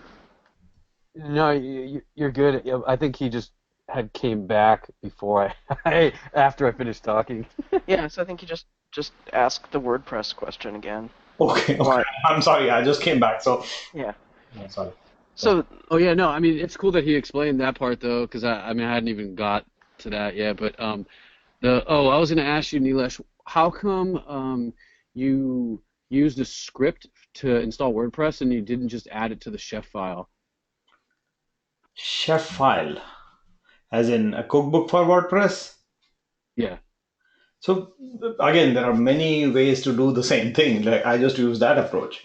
That was Yes. yeah. So yes, Yeah, I mean, I was just curious if there was like an issue because I added the cookbook to the chef file and there was a dependency issue, so I was like, I'll figure it out later. But right now, I'll just use what you provided. So I was just wondering if there was a problem with it or not, or I mean, right. In fact, that exercise is built over, I think, couple of months. I slowly added things. Initially, it was a very rudimentary exercise, but over the many iterations of this, it has become a complete end-to-end exercise. The exercise was not end-to-end to begin with. We used to do just the LAMP stack and stop there. Then I added some scripts to make it run WordPress. Then at some point, I added additional cookbooks also to make it automated. And at some point, I will actually look at the WordPress cookbook, which I haven't yet. okay. I think it's good that you did that. I was just curious. I think it's good because then people could see examples. Oh, I want to install something from GitHub that's not a cookbook. I can create one or whatever.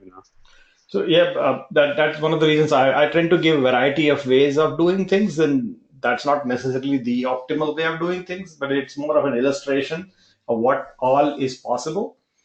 This is not the ideal way of actually implementing, by the way. So this is not how you in real life. Today you would end up using Docker. That is the fastest way, by the way, to run WordPress. You don't want to go mess with all these tools. You just go use this. Say you will run something like this command: Docker run some WordPress, link it to some MySQL, and off we go. That's how most companies these days who are setting up new WordPress deployments are actually doing it like this.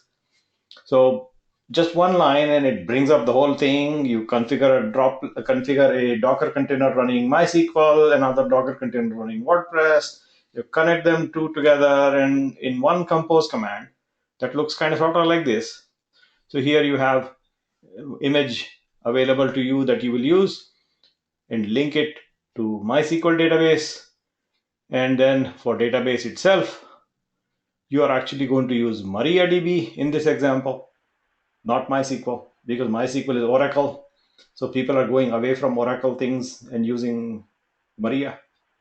So that's the reason why this example is available. In fact, in Red Hat 7 and CentOS 7, and the database MySQL does not get installed, but Maria is installed by default.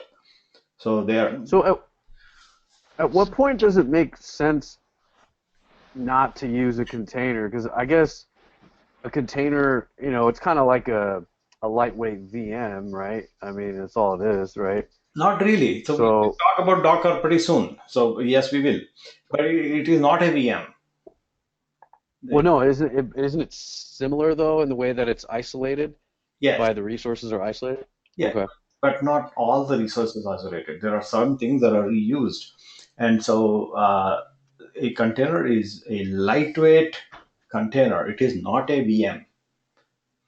And so we'll talk about Yeah. So what if you had I guess I'm just trying to find a case where you wouldn't want a Docker container because it's not heavyweight enough, I guess. No, so it can become heavy lifting. It can lift heavy weight. It's just that it itself is very slim. It can run heavy weight, no problem. It can handle complex weights. That's not an issue. The concept is that Docker containers themselves are slim and trim. They are very much capable of handling heavy loads. So are there some? So there is No, I guess if you're going to use a whole. there is Yeah, one go use. ahead. There is absolutely one very clear use case when you cannot use Docker container until June 2016. Until that time, you cannot run Windows in Docker. Nobody wants to do that anyway. Yeah, there are Microsoft employees here on the call that want to. And so Microsoft is announcing that they are going to release Docker support for Windows by this date. So it will come. And at that time, you should be able to run Windows on Docker. And I haven't played with it, but we'll see when it comes. So there is a preview available, I think, somewhere. But that's a scenario. If you're, so in like few sentences, Docker containers are reusing the kernel.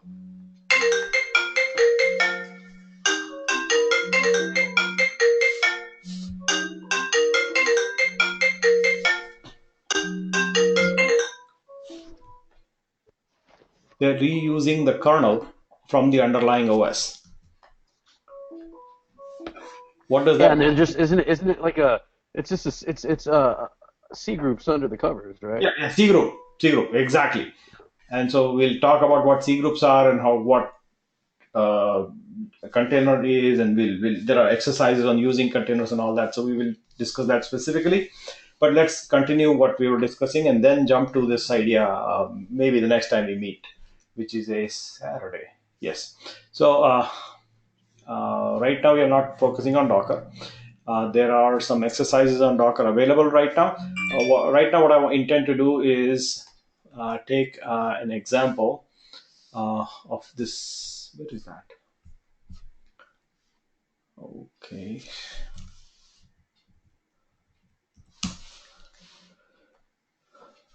Where is that example? I think there is some reading material available to you on this company called Netflix.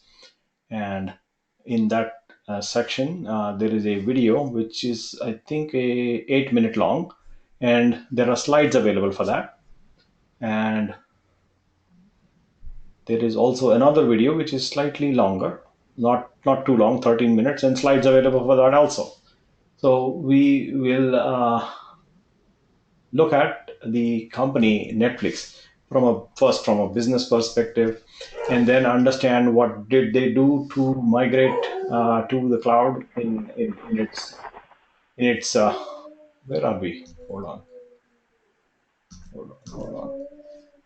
Now, was Netflix initially running on her own servers and they migrated, or were they always in the cloud? Yes. They started on, actually, before they had anything to do with technology.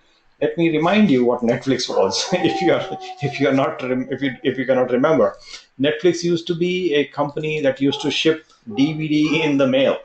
Do you remember that? Yeah, they did Oh not yeah, have yeah, a yeah. they did not have one. So they had nothing to do with cloud computing at all. They used to send DVD in the mail from Renton location, and at least in our area, and they had. So let's take a whiteboard. Yeah.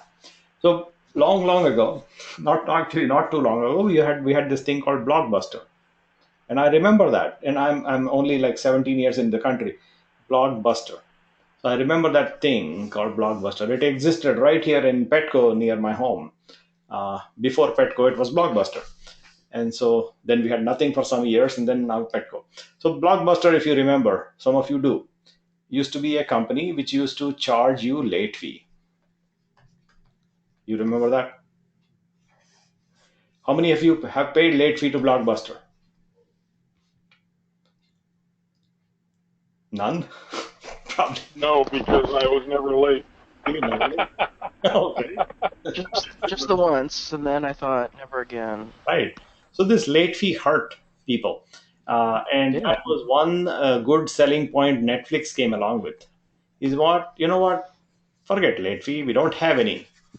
Just return whenever you feel like. And by the way, you don't even walk to the store. You just go to a website and order. You put your queue. There's a queue, DVD number 1, 2, 3. You align your queues up and down, rearrange them, and we will mail you, like mail, red envelope, mail, not email, don't confuse, or email, mail you a DVD in the mail, up to 4, or depending on the package you choose.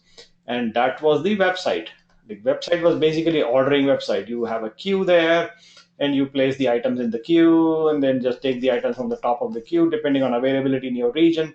And so in the overall nation, they had various locations where they had these distribution centers, not data centers, distribution centers, where the Renton distribution center we had in our area used to ship out to the King County, all over the King County, and that location was a huge collection of DVDs, and that thing is called long tail.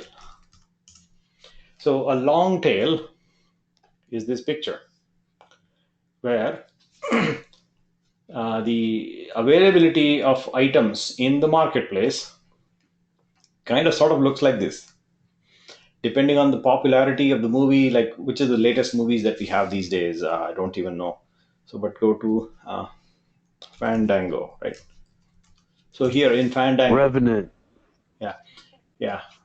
So okay, allow. So here are the movies like Deadpool, Race, and all that. Race, Risen, Eddie, and all that. So these are the people, Zoolander, all these guys. These are the movies that are really popular apparently these days. So they are right there. So meaning Blockbuster will carry them, and they will have quite a bit of quantity of those. But if you are late, they'll charge you late fee. Whereas that exotic Indian movie that you might even not even know of, that even I don't know of, like this one. This is an Indian movie, and this will be available in Netflix. I bet money that it is going to be. And why is that so? Is it going to be available on your Blockbuster? No, absolutely not. But will it be available in Netflix in Renton? Yes. Why? Even though it may not be popular, because only in those scenarios when you have only so many, 1, 2, 3, maybe 5 or 6 six distribution centers nationwide, you can afford to keep some copies of this exotic movie. That, by the way, is actually a very famous movie, but I'm just saying an exotic movie for this country. Is that movie is exotic from this country's perspective in the US. So they will carry like 10 copies here, like that, and make sure that the people who are ordering them are very rare. Right? They'll rarely order. They'll not even expect this movie to begin with. But then if you do find them, they will see that hey, that movie is there, this exotic movie, and so they'll feel happy about the fact that they can order, not that they want, because they've probably seen the movie 10 times already. But the fact that it is available in the long tail of product list makes it interesting to companies like Netflix. So people tend to go away from Blockbuster towards Netflix because of a couple of reasons. One of them was late fee gone, and long tail availability of random movies that not even thought of or heard of, did not expect. But But now you the thing find, that was funny though is that there used to be a lot of independent video stores around here. There were some really good ones that had much better selection than Blockbuster did. But then Blockbuster put them all out of business, and then by doing just what their name said, they stock blockbusters. They didn't stock a huge variety, like you said. They stocked the big movies that everybody wanted to rent. right? And then Netflix came along with the business model in some ways that was similar to the local video places that were around here, with some improvements, and then put Blockbuster out of business. Yep. So, Right. and Exactly. Blockbuster just acted like it wasn't happening. I know. For many years they acted like it's not happening, but it was happening, and then you see that they are slowly going away. So, in fact, people used to go to blockbusters just for the blockbuster movies, but then immediately go back in time, return it, and wait for the Netflix movie to arrive. Sometimes, people, I don't, I'm not a movie watcher, but people have found that it is interesting to wait for the Netflix because they'll put the item in priority queue, maybe adjust this. Where is that long tail? Adjust this long tail in a matter that they will readjust their queue to make the item they want faster, or maybe schedule it. Yeah. And so all those tricks people There, play. but there's a problem with Netflix, and they finally admitted it. But they have what they call a smoothing algorithm. The gist of it is that they want people who have just started Netflix to get the most popular movies when they request them. Yes. So if you have been using Netflix for a long time, or if you really use your subscription and return movies promptly and everything else, you can wait months to get blockbuster movies. Right. Months. Right. And that's The only way to defeat that. it's a business strategy. The only way to do it is, but you can get away from it by killing your Netflix account it's about every 2 months, Yeah. and recreating a new Netflix account. Yep. But then over time, Netflix became smarter, and they can match credit card numbers, match your address, and all. No, you can do that too. Yep. You still There, you still have. so it's an arms race, right? Yeah, exactly. Use PayPal. You use PayPal, so you mask your credit card, Right. and You you can just also auto-generate your PayPal credit card accounts. number and use your friend's address, and all that. All that is possible. No, you can use your own address because one of the things that exposed that smoothing algorithm is that people who were roommates in the same house with different accounts, if there was somebody who had a newer account, they would get their videos within a week, and people who had a long-standing account would wait for months. So Interesting. I did not know that piece. yeah, Nice. oh yeah.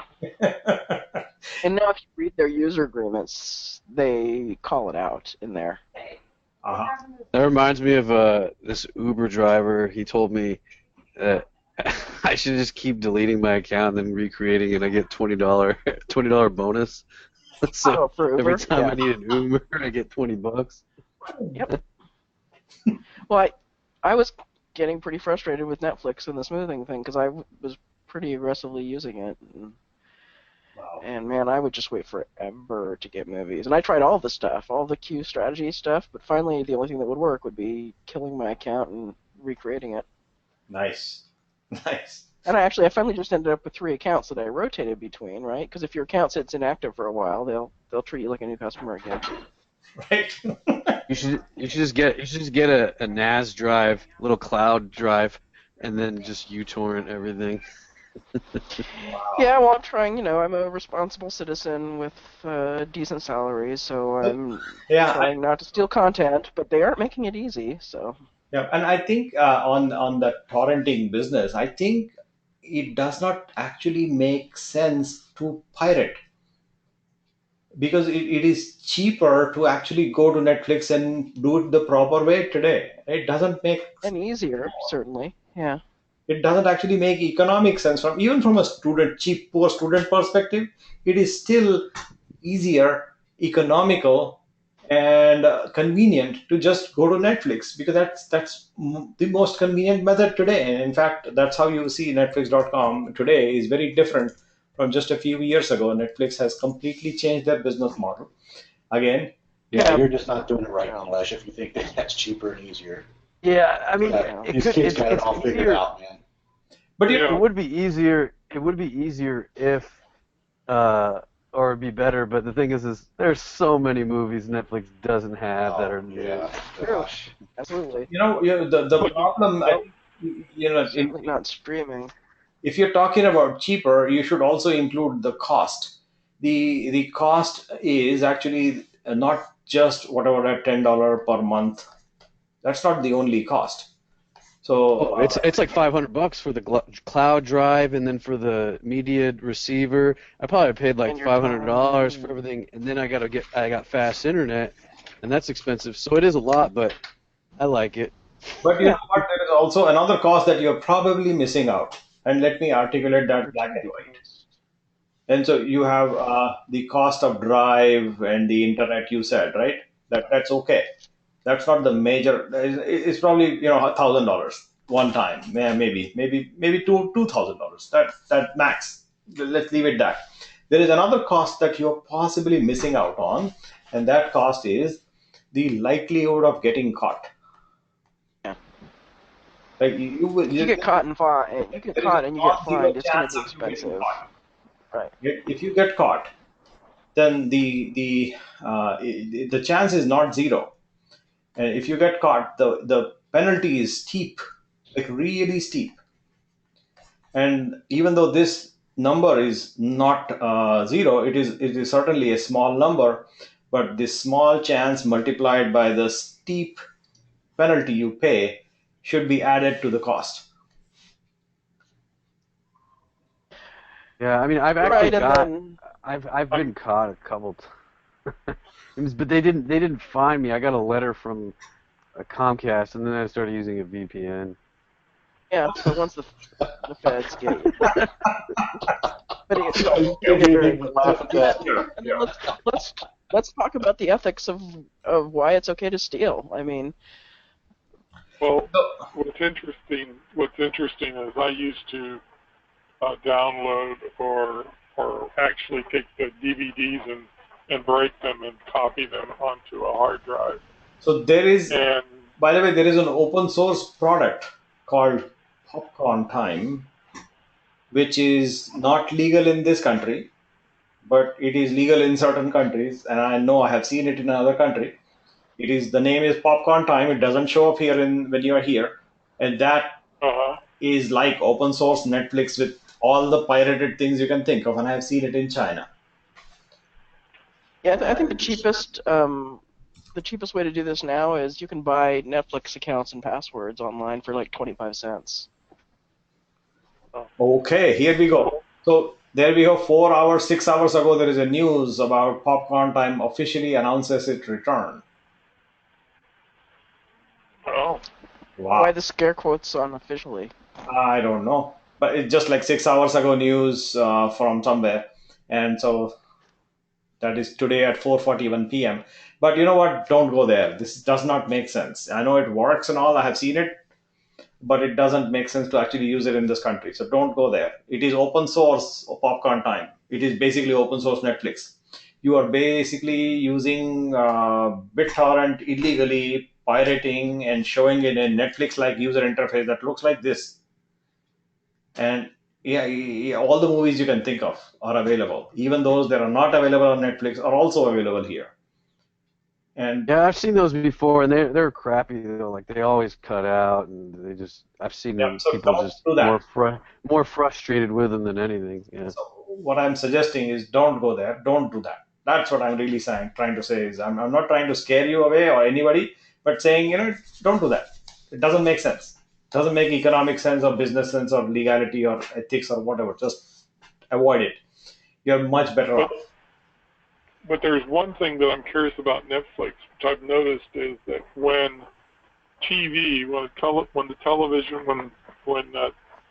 broadcasters are playing a movie, you are not able to access that same movie on Netflix. It goes away. And then when the television broadcasters aren't, it suddenly becomes available on Netflix, which is kind of interesting.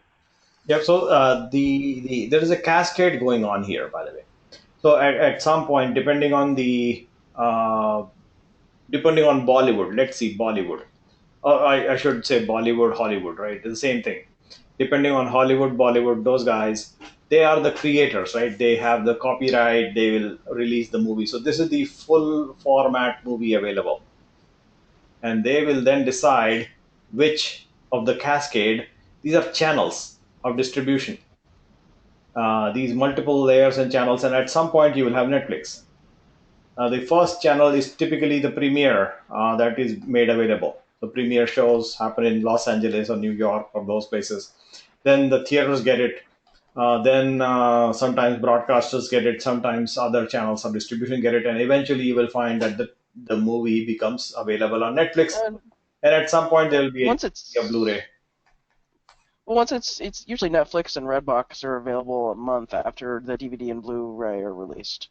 Right. So that Because this just has to do with their contracts, right? They want to sell as many DVDs as they can to people who are willing to pay for them, and correct. I'm assuming they see a big drop off after the first month. So Yep. So it's basically a business decision that the producer makes as to how will they trickle down the channel, the cascade, and that is essentially a business decision on part of the creators, which is Bollywood, Hollywood, those guys. They decide what will come out in which channel, what form factor, what date, time, place, things like that, which country, and all these things they dictate basically. You've seen this Star Wars movie, I think, was available in India on a theater before it was available in this country. Maybe I was confused. Some movie I saw that somebody told me. no, it was. I think somebody from Turkey was telling me that it opened in Turkey before it opened here. Right, a couple of days, I think, before in India also is what I heard, but Yeah, I'm not exactly. sure. So it happens, basically depends on the agreement that it boils down to. Now, from a technology perspective, Netflix used to be primarily just a website to manage your queue and your accounts. Very simple. Your account, your credit card, your billing, your shipping and receiving, the red envelope. You had the red envelope, and that's where you used to mail those DVDs back and forth. So they're managing tracking your DVD returns, where you're returning them on time or not, or at least returning at all or not, and keeping track of your credit cards, your billing statements, and a queue. That was the primary purpose. And that did not require large scale infrastructure to begin with. However, if you go and attempt to design what is needed to make this, somewhat, um, uh, it is not the full-fledged cloud Netflix that you see today. But if that is the goal that you want to have, and you want to set up a business that requires a couple of things. Like, first one, you want to have a customer listing, their accounts, basically customer accounts, the inventory management. So you're managing inventory of inventory of DVDs gone out, DVDs came back in. That's what you're basically dealing with. You're managing your delivery centers. You're managing your relationship with post office. You're managing relationship with Bollywood, Hollywood, and things like that. As the creators, the producers, basically, the producers, you need to have a relationship so that the producers will give you a DVD and allow you to actually distribute it like an inventory in your delivery centers and send it out through the PO post office. Through the post office, allow your customers to receive, and these customers will have a queue to maintain, and they will need to have access to the account online so that they can adjust the queue and this inventory that you maintain about what goes out, what comes back in. And then there is this long tail. So you have the long tail available of all the DVDs that you carry in your delivery center. So you have to basically structure out what would it take to just assemble this, not the complete comprehensive Netflix that you see today. I'm not talking about this quite yet, but just this primitive DVD. What do you think will it take for a nation like ours, US, 350 million approximately people, 350 million people approximately, give and take, and for that market, we want to make sure that we are able to provide this DVD in the mail service. How would you go about designing something that will help the company address that goal? From an IT technology perspective, what do you think is needed to make it happen? So let's discuss these things, and I'd like to hear your thoughts. I would like to listen more than talk in this particular architecture section. So I would like to listen for ideas. What do you think will make it happen to accomplish this goal for that company like 10 years ago? And I welcome I'm not, volunteers. I'm not sure I understand your question. So So you would need a database for the customer stuff. You would need an inventory management system, separate database for that. You would need physical plant delivery centers distributed all over the country so that you can meet your 2-day turnaround. And they made a special deal with the post office to make sure that the DVD that they were charged, that they got first class delivery for the DVDs, so they could do them quickly enough. And then the big problem they had was, at least when they started streaming, but initially they kind of blindsided the producers with the volume, I think. So that has been like the biggest, the most long-running issue that they've had. But you would just need a couple of databases, and then you would need people to staff your delivery centers. yes, yes, and you would, And there was a huge lawsuit not a huge lawsuit, but there was a class action lawsuit against Netflix based on the number of delivery centers they had. For people in areas that weren't close to delivery centers, they weren't getting the turnaround time that Netflix promised in their advertising. mhm. Yep. So they fixed that, and now if you read the Netflix user agreement, they say you agree to arbitration. You can't file class action lawsuits against Netflix anymore. Nice. So Yeah. yeah, the answer to Michael's question essentially is to understand and think through what elements of components in technology would you need to assemble a business for Netflix 10 years ago, like we have seen, maybe 7 years ago.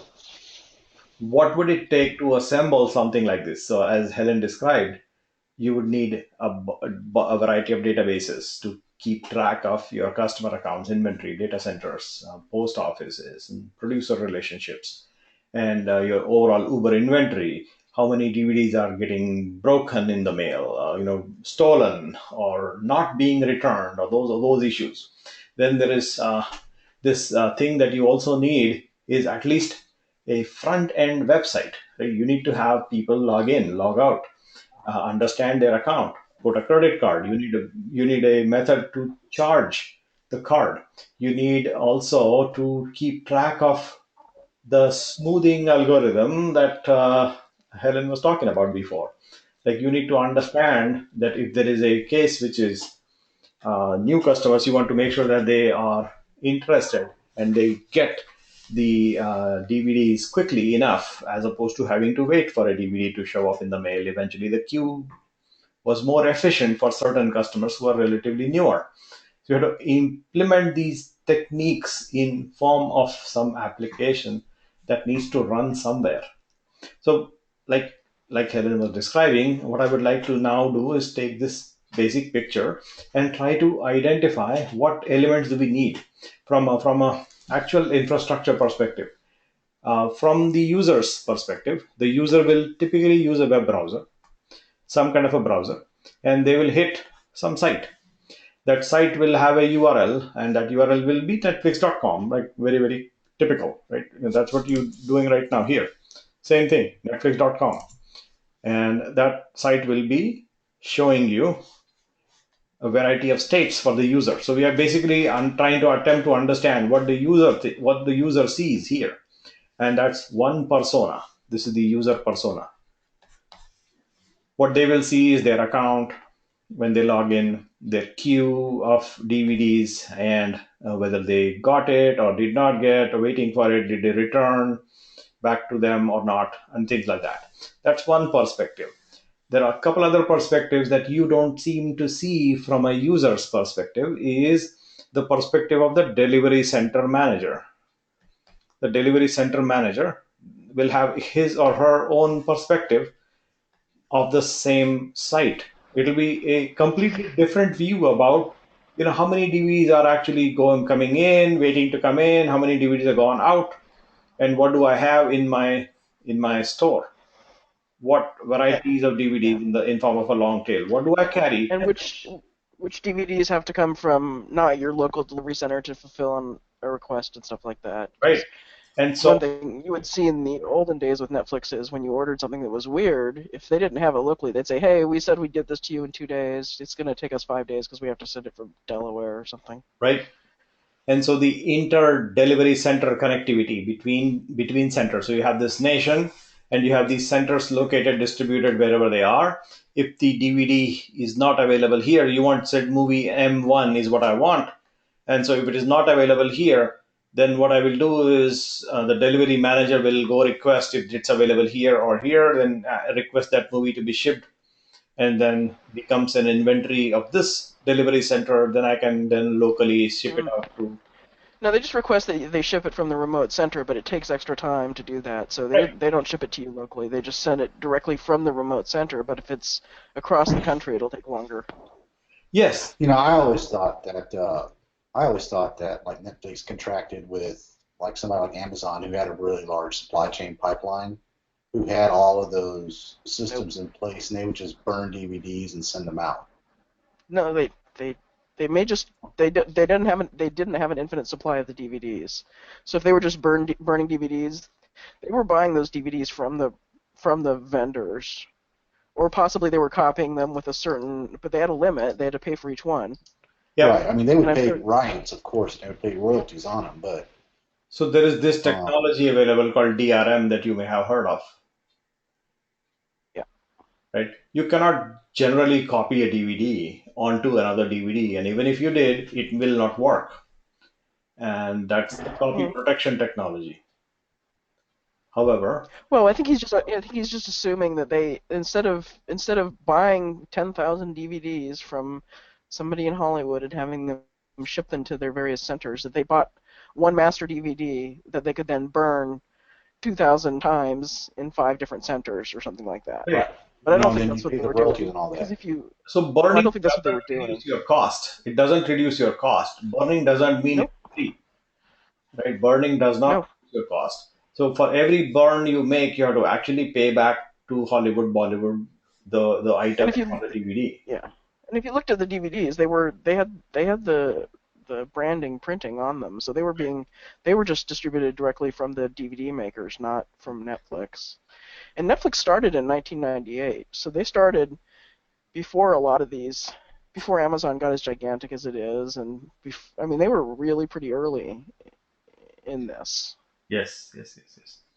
So talking about DRM, there is an open source software on this called DVD CSS, and this software is content scrambling system, and this has been deciphered or broken by a person called DVD John.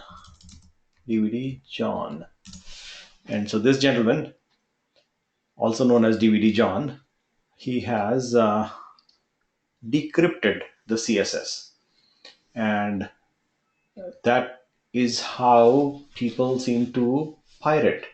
So this code is available in some repository somewhere on GitHub. Oh, there, you can find it. It's also part of your Linux, and it's built into Linux.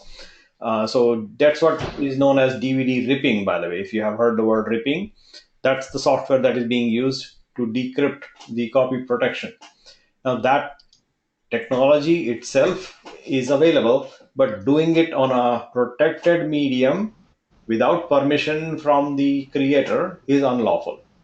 So that as long as the creator is okay, you can burn more copies using that technology that you have, but then the producer has to be okay with the idea. If you're not do not have an agreement with the producer and you're not paying them back the royalty that they expect you to give them, then you are stealing.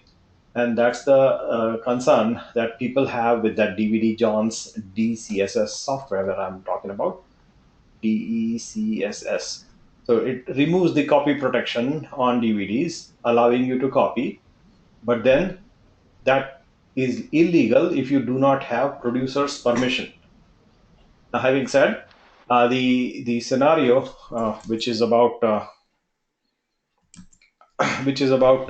whether you ship a DVD directly from this center to the end user, or whether you go from this center through your local center and to the end user, it depends on what else is also moving.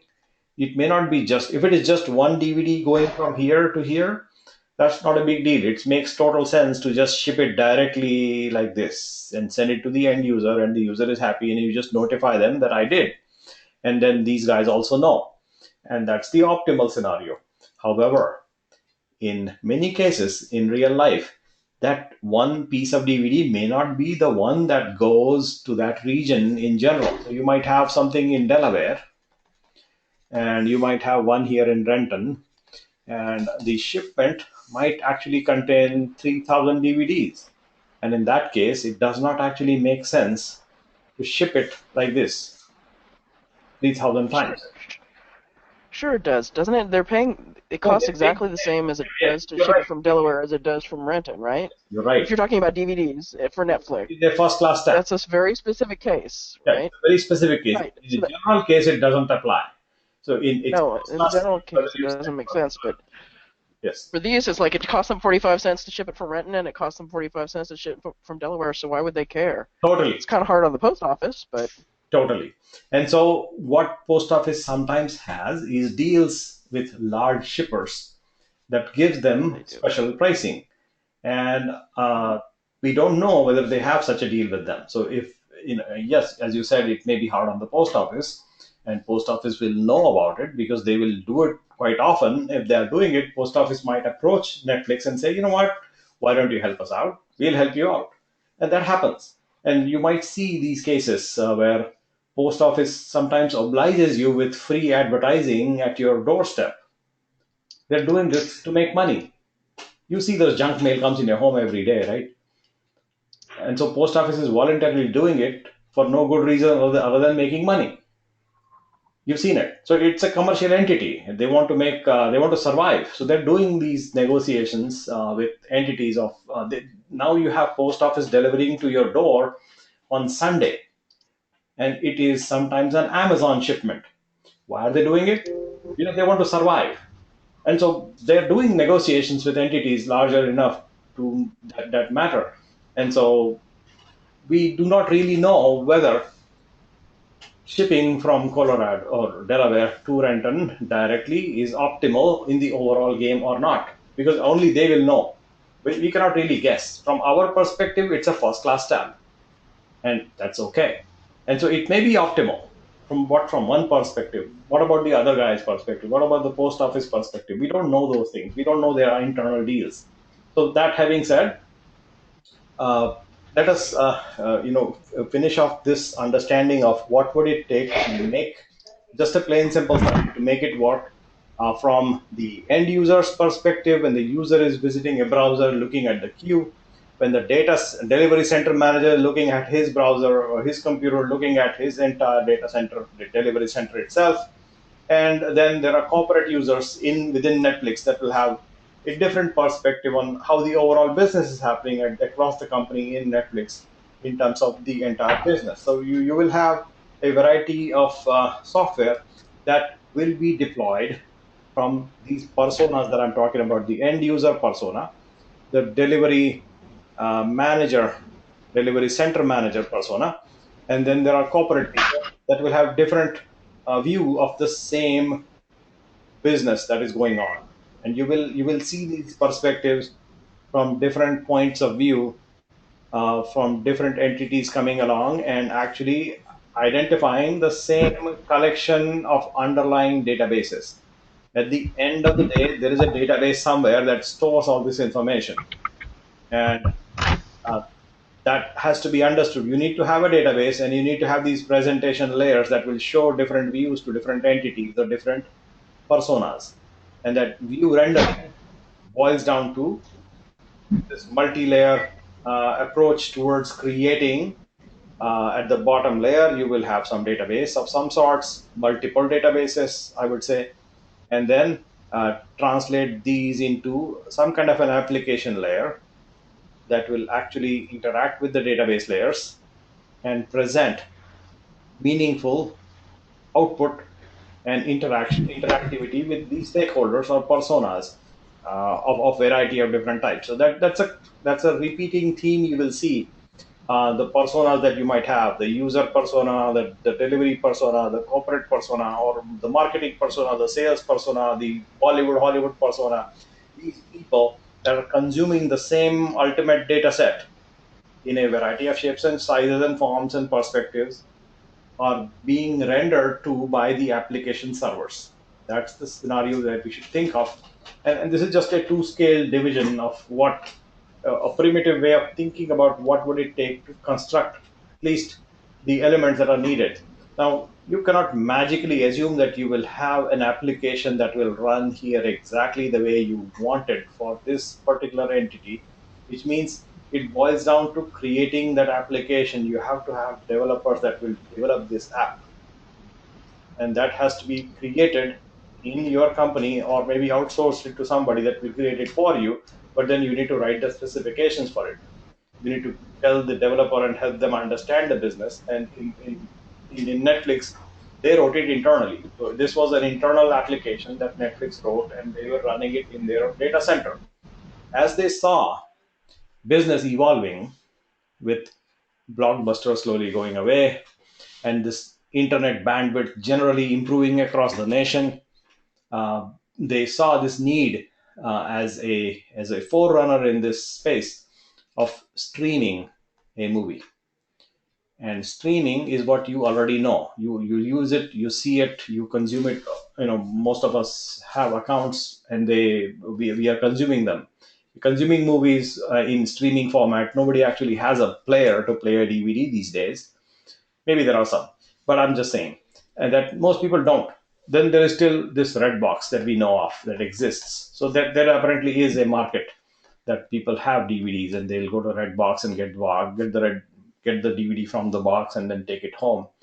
And in fact, I have seen a red box from the inside, and I was hoping that it will have a method of printing the DVD, burning the DVD on the spot, and transmit the movie you want on demand based on some distribution technology, and on the spot burn any DVD you feel like. However, I was disappointed. It turned out a red box essentially is just a tray of DVDs that are lined up like this at the bottom, and these DVDs are sitting vertically here. And you on the console, what you see from outside is what you see. You have a limited selection. You select, you put your number card account or something, and you get the DVD out. And when you want to return, you put the thing back. It goes and just drops in the tray, and then somebody will actually open the box, collect it, refresh it, and then walk away. That's how the actual model is for Redbox, which was disappointing. I was expecting a lot more technology in Redbox, but did not turn out to be like that. I was just lucky to see. Well, but the fact that you can look up online to see which Redbox kiosks in your area have a specific DVD in stock implied that I they did won't not. burn them. By the way, I did not even know Redbox. You probably don't watch. I did not even know. Gosh, you've got to get out more, really. I know.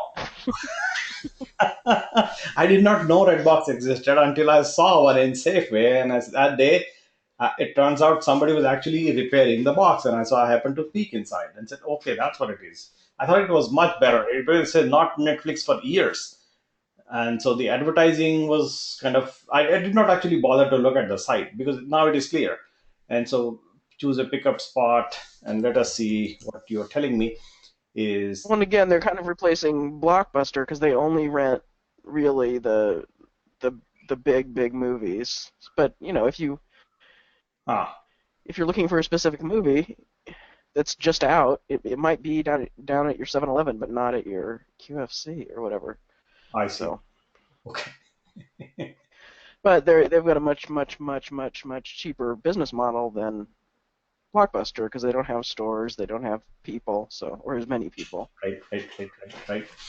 So from a streaming perspective, Netflix initially were, of course, they had a data center to begin with, but then if you think about making sure that everybody who is a customer would like to stream a movie on their devices at any point they feel like on demand with a press of a button, that's a magical feat to accomplish, like literally. And if you want to focus on one thing in a business, that one thing, and that thing needs to be your core competence. And the core competence that Netflix had at that time was to making sure that people can see the movies that they want to. Now their core competence is slowly evolving, and I will talk about that also at some point. The core competence of Netflix is not in managing data center. It was not. They were never a group of people that focused on how do you cool down a data center, or how do you make sure that it is always available. So availability issues, or your overall infrastructure should not get too hot as it serves those streaming movies. So these issues were not the core competence for Netflix. So that was one of the fundamental reasons why Netflix decided that let us leave this idea of managing the data center to somebody else, and let us focus primarily on one thing, which is making sure that people are able to get movies, not the actual mechanics of cooling it down, things like that. Go ahead, question please. So initially they did have their own data center and they were managing. Yes. And as demand started to grow, they ran into this problem of cooling down the machines, and it becomes difficult and expensive, and you're not focused on that activity, and so you basically outsource it to somebody else. And so you said, let us outsource it to Amazon Web Services, and that's how they began. They outsourced the entire cloud to this EC2 and also S3. And they're now using a whole lot more services than just these two, but they initially began creating their entire application suite. So before we actually talk about the migration, let us understand what does actually the streaming business is, and what are the key characteristics of making sure that your Netflix product, like here, if you join and then you sign in, which I don't have an account, but when you do, maybe I have the Amazon account. So I'm just giving an analogy here. The idea is if you go to this Prime Video, you're basically looking at a selection, and then you playing some Men in Black movie, and so then it watches a trailer, and so something is not installed, whatever. So the idea is at that point in time, I should be able to watch this Men in Black movie on this device, which happens to be a machine of some type. At the same time, now just imagine in Netflix, you will do the same thing. You will have customers requesting a huge complexity. Let us understand the complexity involved a little bit. And the complexity begins from this perspective of the source all the way to the destination. And let us see how that complexity actually shapes up when you have to stream a movie. So from the source, what do you get from Hollywood? From Hollywood all the way to the destination, which can be a little phone here, an iPhone. Let's see, iPhone. You have iPhone 4S, for example, which also runs Netflix. And so you have this movie called Men in Black, and available from Hollywood. and you want to show that movie to this person who has an iPhone 4S. That's just one mapping all the way from Hollywood to this destination. So that when this person just opens up the iPhone and says, you know what, Men in Black, play now, it should just start right now, right then and there. That instant gratification is the key here. That as soon as the people who are looking at the iPhone and press the button to play Men in Black, instant gratification, it should just play. And so yeah, that's a good one. And yeah, we'll talk about net neutrality also. So the idea about instantly gratifying the end user from a destination perspective, let us understand the complexity involved in handling so many variables along the way. Let us see that. What does it take? Why it makes it so complex? Let us understand from Hollywood's perspective. What do they give to begin with? So let us see. Here is a chart on Wikipedia that shows resolution, screen resolution comparison. And so here it is. So this chart is an illustration, and I'm going to maybe download this locally and open it up in my local machine. So here it is, and it is SVG file, which means I need to go play it in a separate player. Where is the SVG?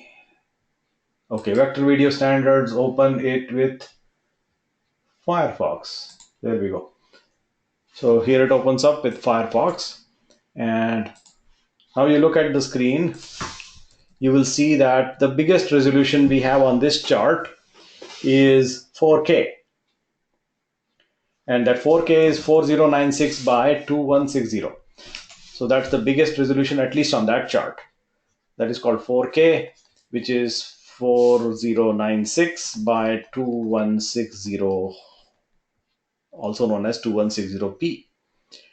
This is the resolution that you see on 2160p progressive lines, and that is 4K. That's the biggest on that chart. Now, if you go look at the standard definition television, which is available somewhere here, this 480p, that NTSC in US, WVGA is NTSC, is 480p, as in 854 by 480 progressive lines, 854 by 480p progressive lines. This is the classic old style good quality DVD. Even smaller compared to that are these bad quality videos formats available on certain older laptops. You may have seen them, but this is the good quality DVD playback scenario, that 480p. And now, if you think about what does Hollywood give you, by the way, this 4K is not the biggest. The biggest in mainstream industry is actually 5K, which is this Mac, which is your 5K display is beyond this graph, because the graph is a little bit older. But 5K goes to, I think, let's go search for it. 5K display, and not T sinus 5K display, Spotify 5K. 5K display resolution is right there. So we are talking about 2880p. This is the resolution we have, 5120 2880. So 2880p, 5120 lines. And so that's the resolution we are focused on in these monitors here. So Dell, Apple, HP, and all that.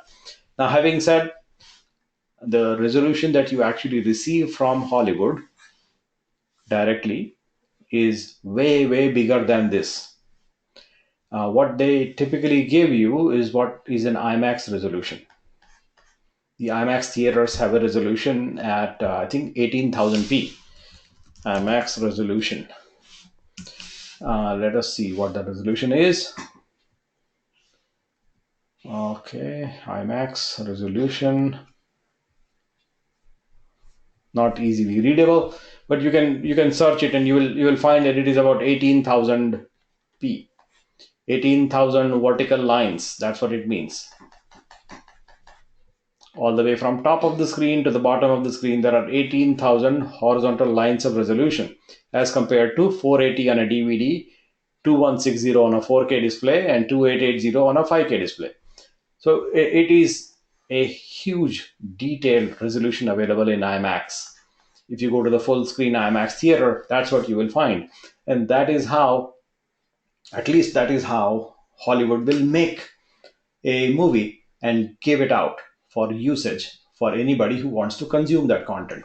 So from a source all the way to destination, you're looking at 18,000p converted down to iPhone 4S. So this is 4S. Let us see the resolution there. iPhone 4S resolution is kind of pretty small. It is 640p, and that is fitting on the screen. It will fit somewhere here. Where is that?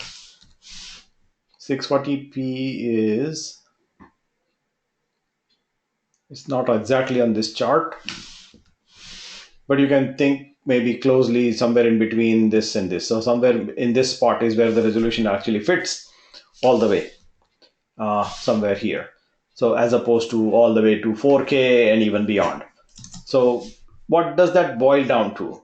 To convert a video from 18,000p all the way to 640p, it requires a conversion. That's just one angle to think about complexity here.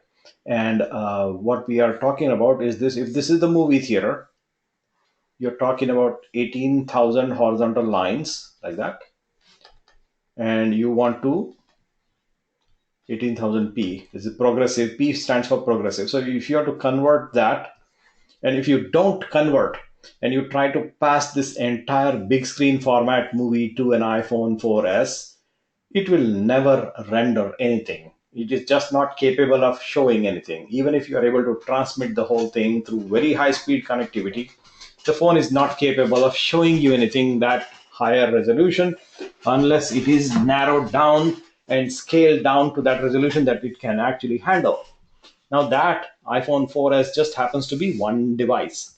Now if you go to Netflix and understand what other devices does it work and support, you will see that there are tons and tons of, hey, there are audio loss somewhere going on. Michael seems to have lost audio. Is that true for anybody else also? I got it back. I had to step out and come back in. Okay, so it works. That's good. So I was just, I just saw your message there and I was curious. So the thing is that if you go look at Netflix's website, which is, we'll go there, Netflix devices, supported devices. You should have a list of devices that Netflix supports, Netflix compatible devices. Here it is. Now here you see that there are tons and tons of devices. All of them support Netflix. And the variety is all over the map: 720p, 480p, 4K, 1080p, 720 again. And all of these guys have a slightly varying resolution for display. Now, having said, that is just one angle, is to get the right resolution. What does it boil down to? Is called down conversion. So you're basically converting a higher quality, better resolution video all the way from 18,000p to something like 640p. And you're looking at compressed video before you send it out to the iPhone. That's the scenario we have to enable.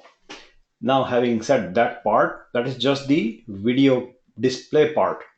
Now, the other complexity is about audio. The audio format for every device is its own challenge. So you have sometimes the audio support is digital 5.1, digital plus 5.1, stereo sometimes it's not mentioned, which means now here's a Dolby Digital Plus, 5.1 audio pass through, stereo. So those varieties are existing in form of number of output endpoints and the codec used. then there is this other complexity involved that you may be aware of. And I will illustrate that point in form of some examples. Have you heard of this file format? These file formats, have you heard of these? MP3 format Yes. and WAV And format. audio. Yes, AIFF format or M4A format. Right? These are formats. Sometimes you have seen WMA format. So these formats are audio codec formats. They are proprietary in some cases. So this format is from the MPEGLA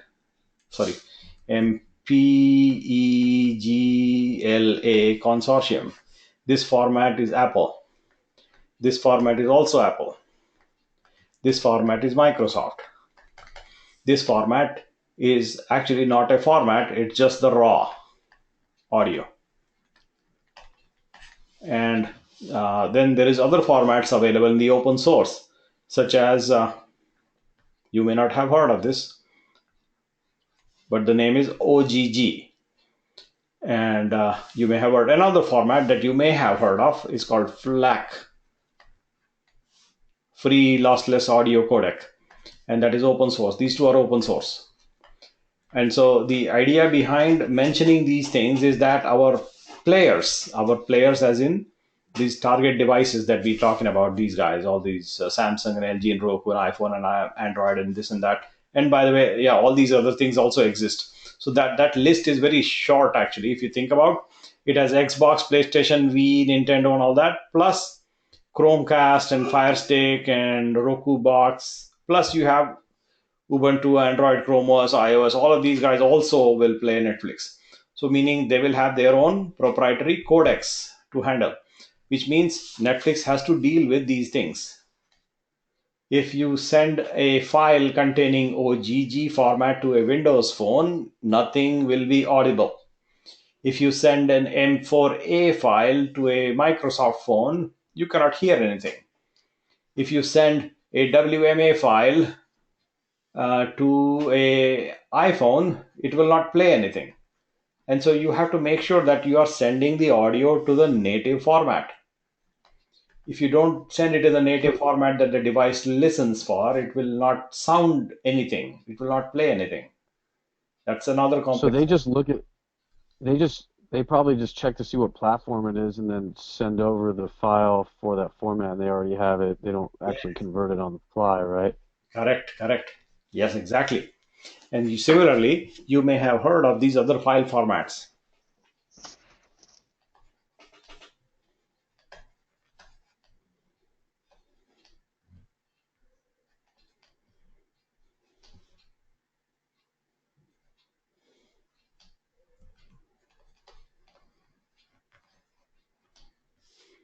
And this is from MPEG-LA, this is Microsoft, this is Apple, this is open source. But MKV. MKV is also open source. What is that? Yeah, Matroska. MKV is Matroska format, and that is also there is AVI format for a container. And so variety of different video formats and variety of different players as well as operating systems will listen for certain specific codecs for the video to be rendered. And then on top of all this, there is also a format which is not really a format, it's called the raw video. And these are basically picture after picture after picture after picture, so many of them in at least, how many pictures you should put in a second per second? How many in 1 second to make it a movie? Do you know? If you take a picture and followed by another picture and keep presenting picture after picture after 30, picture. Sorry? 30 frames per second. 30 No, frames. it's 24 for film. Right, 24 for human. Well, just For human beings. 30, Film. 30 frames per second. Yeah, 24 is the number, the magic number is 24 for human eye. Below that, if you go like anything below 23 or 22, people will be able to catch what is known as the classic old movies, right? Very old movies. What do you call them? Stuttering. Yeah, the word is stuttering. You need 24 for persistence of vision, the POV Correct, thing that makes the. correct. Persistence of vision. So if you have that kind of a frame rate, so this is a frame rate. If you keep changing the picture at this rate at least or higher, then you will not notice any stuttering. Otherwise, some people will start noticing stuttering at 23 or things like that. So that's for human eye is the reason why this number comes up from. So any resolution and any frame rate higher than this is okay, but lower than that, people can catch it and say, "Hey, your video is bad," and they can tell. And this you can see some examples on very old, like Tom and Hardy, or I don't know, very old style movies. You can see them, primitive movies when the movies first came out. They were sluggish. Charlie Chaplin. Charlie Chaplin, those kinds of old ones. Laurel and Hardy movies from UK, if you know them. I don't know. You probably don't know because you never watch a UK TV, but I have seen those. Uh, I don't know if Laurel and Hardy is UK or US. I'm confused. So pardon me. But the idea that I'm driving towards is that your video frame rates, your video frame rate, your video codec used, your resolution used, and for audio, the same thing. You have to have the appropriate codec, the bit rate, and these things need to actually align to the target that you are sending the thing to. So you have iPhones, you have Androids, you have Windows phones, you have PCs, you have Macs, and the list goes on and on. You have Sony PlayStation, you have Nintendo DS, you have Xbox, and goes on. The list doesn't stop anytime soon. So these variety of devices, each and every one has a slightly different, sometimes similar, but slightly different requirement for each of these characteristics, which means you have to account for them. What does that boil down to? You go to the raw file you get from your Hollywood source, which is like IMAX style. So I'm just figuratively using the IMAX word. The actual resolution depends on the producer. I'm using IMAX as just an example to illustrate the point that is one of the highest resolutions that you probably actually see. We don't know what formats each and every producer will actually produce, but I'm just taking that as an example, which means we need to down convert them and actually take into account all the target formats. So if you look at our dependency matrix, it now becomes a hugely complex problem. We have, let's pick this as a source resolution and raw audio as the, and maybe 30 frames per second, raw audio and raw movie, and at this frame rate available to us, picture after picture after picture, 30 frames per second. The whole source is given to you from the actual creator. So the creator gives you that. So just imagine that. Now you have to convert target all these consumer devices that we have. The consumers will carry their devices in a variety of locations, in variety of slow or fast internet connections, variety of target form factors, and one more thing that I forgot to mention, which is sometimes the screen is like this, sometimes the screen is like this. It depends on whether it's 16:9 screen, 4:3 screen, and those ratios change, by the way, as you will see this in this picture. And these ratios are varying all over the map. Sometimes the ratio is wider, narrower, and so that is another complexity. The actual film may be a full frame from a camera perspective, 35 millimeter sources, the classic 35 mm full frame, which is I think 3:2. Now we have to convert these ratios also. So the ratio or the aspect ratio has to be changed. Also alongside your frame rate, your bit rate, your audio codec, your video codec, and then you have to deal with all these consumer devices that you need to service because your customers will be using them. And so that's the goal from the streaming perspective, is to think about what does it take to actually take a source movie and deliver it to the end user and make them happy. Make them on their device, by the way, the device can be whatever they carry, and make them happy. That's the goal. So we have sources, and it's not just one source, by the way. There are like millions of movies, maybe 1 million. I'm just picking up an example. 1 million movies. Make sure that these 350 million customers we have in the US, just picking the US as a country. Now these days Netflix is also in other countries in Europe, so they're servicing that market also. But just limiting ourselves for now to this number of end users with so many devices out there, and they want to be happy, and we have 1 million movies as an example with with full raw video available straight from the source. And now the problem is, how do we go from here to here and keep delivering it and keep this customer happy absolutely every single time? That's the goal. Now, I want to ask you this question. How many times have you run into a scenario when you wanted to call Netflix because it doesn't work? How many of you actually have ended up contacting Netflix customer support for a phone issue, not billing issue, but a phone issue in which the thing did not work for you? I haven't. I have not. Yes, you have probably not. Because that's the most common answer I see people telling me, that they have never called Netflix for a problem, saying that the thing doesn't work for them. They may have talked to Netflix on a billing issue or some other issue, or DVD issue, but streaming on a device doesn't work. Complaining. I have. Oh yeah. But I was using this at the very beginning. Okay. So I think fair enough. So these days I don't find that answer. Everybody tells me I never get the opportunity to actually call Netflix.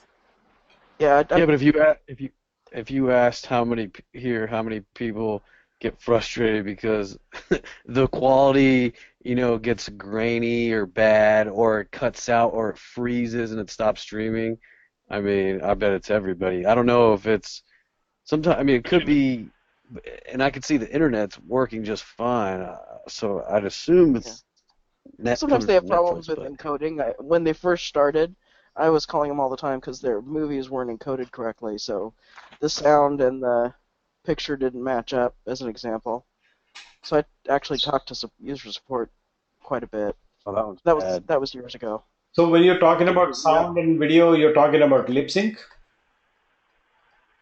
Well, like, not even. It's like it was either. Well, there were a couple of instances. One was where the picture just stopped playing at 15 minutes in, and the sound continued.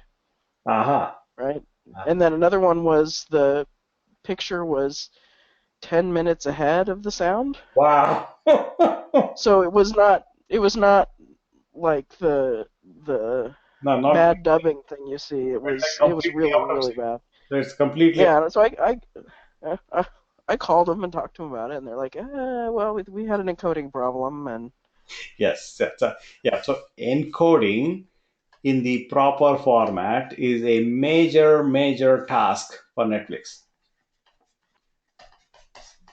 And encoding involves all this conversion I just described to you. You get from the source all the way to every possible target device, and make sure that people don't complain about grainy, bad internet, out of sync, lip sync, all those things. Bad encoding, wrong encoding, format doesn't work, sound doesn't work, video doesn't show, it stutters, it is slow, it is painful, slow to start, it starts, then it pauses, and then all these other newer issues that are potentially can come, which is, I am watching my movie on the iPhone as I am driving, or maybe not driving, but a passenger. Maybe as a passenger, I'm watching a movie in the iPhone, and then I reach my home, and now I want to watch the same movie on my Xbox. And then I know I have watched this movie all the way into 42 minutes into the movie. But when I go to the Xbox, then I have to rewind, or maybe go forward all the way from 10 minutes. And that becomes a problem, because I have to then scroll and seek forward about 32 minutes of fast forward. I don't want to do that. And so this synchronization needs to happen between what I see in the Xbox and what I was doing in the iPhone. I expect that experience to be seamless and should automatically resume from this point onwards as opposed to 10 minutes. So that's a newer class of problems people are, at least people saw at least at some point in time before, but they have resolved it. I think. I hear that this problem actually doesn't exist. If you watch a movie 42 minutes into one device, the other device, it will start from that point onwards. It will somehow figure out what you were doing and then go from the point onwards. It's gotten much, much better. But yeah, I think they started streaming in 2007, Right. and so they've had some time. Yeah. Yeah, it's pretty good. I don't know. Mine freezes like all the time, and at 25%, that's the number it always freezes at. And you could actually, if you Google it, you could see like everybody has that problem. You got to restart the app. I mean, usually on the computer it's fine, but it's on the like a smart TV or Fire Stick where the app just freezes up. I don't know. Interesting. Buggy. Yeah, because the issues I've ever seen, where the stream isn't, it pauses or something, it has to do with my network connection. I mean, I know it's my network connection. Yeah, Yeah. I mean, no. Actually, I've done it. I've had it to where it just stopped working on the app. So then I just get on the computer and it works just fine. So I know the network's fine. Yep. Anyway. So, what I intend to do is continue this discussion when we meet again on Saturday, right? Yeah, Thursday today. So when we meet again on Saturday, I would like to continue this discussion from a variety of perspectives. So we have to look at, from this Hollywood source as Netflix will get a movie, and they will have this equivalent of a delivery center, right? Delivery center that they used to have in your physical building. The movies will now arrive in form of a file, effectively. And this file is the video file, the raw video file, with a very large format, with audio and video together. And these files will arrive at some location. And we have to then understand, not from the delivery center perspective, but from the modern cloud-based Netflix electronic streaming delivery pipeline perspective, what would they actually do with that file? How will they process it? What infrastructure, tools, applications, and things that are needed to make it deliver to the end user on their device that they may carry? And we will study this in terms of understanding. There are things that I would like you to maybe review. Is this video that I have somewhere here? And there is this video there are two videos, like short ones. So I would like you to review these videos. So module number 2. And also watch these longer videos a little bit. These are module number 1. So 1 and 2, I think I would suggest that you please review that before we meet again on Saturday. Yes, Saturday is 27. So before that, I suggest you please watch these module number 1 and 2. That will help us in clarifying some of the understanding and give you some other interesting examples that I have here in terms of those videos. Actually have some useful elements, but then I personally don't like them because they're long. And with that, let us reconvene on Saturday and continue. Can I ask? Yes, go ahead. Can I ask a question? Yes, sir. So what you're describing, I mean, you look at the Netflix solution regarding all the things that they have to keep track of. How do you do that? What kind of tools do you use to make sure you know what you're addressing and what's working and what's not? Because man, that's a major.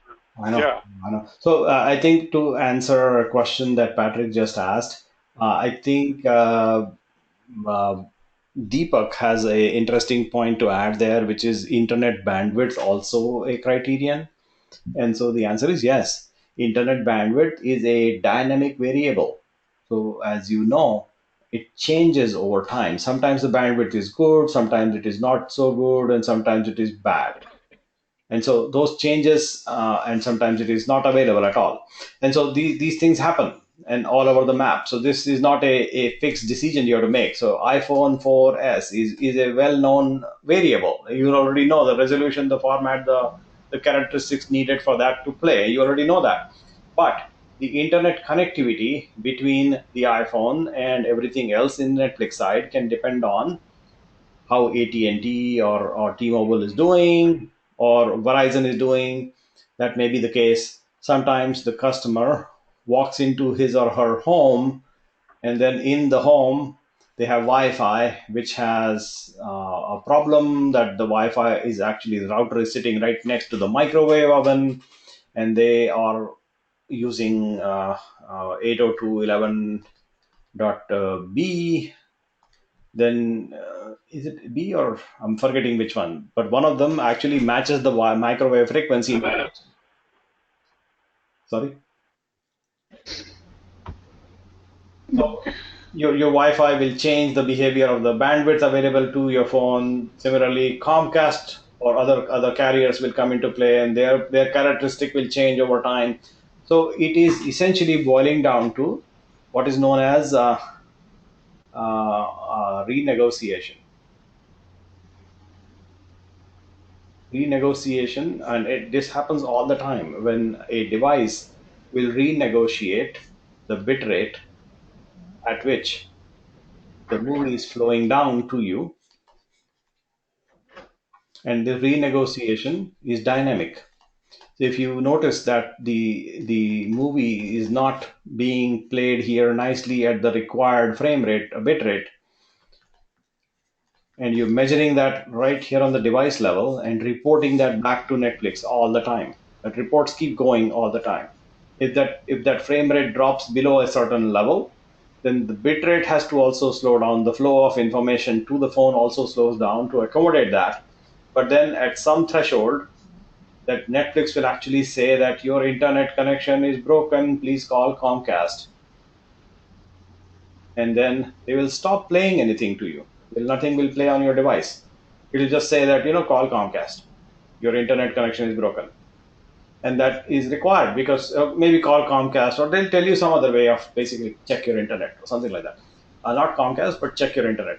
So that may be the example where you're basically renegotiating the bandwidth available. Based on the bandwidth available, you're streaming down a lower or higher quality sample. Sometimes you lower the quality of the samples you're sending to a device which has suddenly dropped its available bandwidth.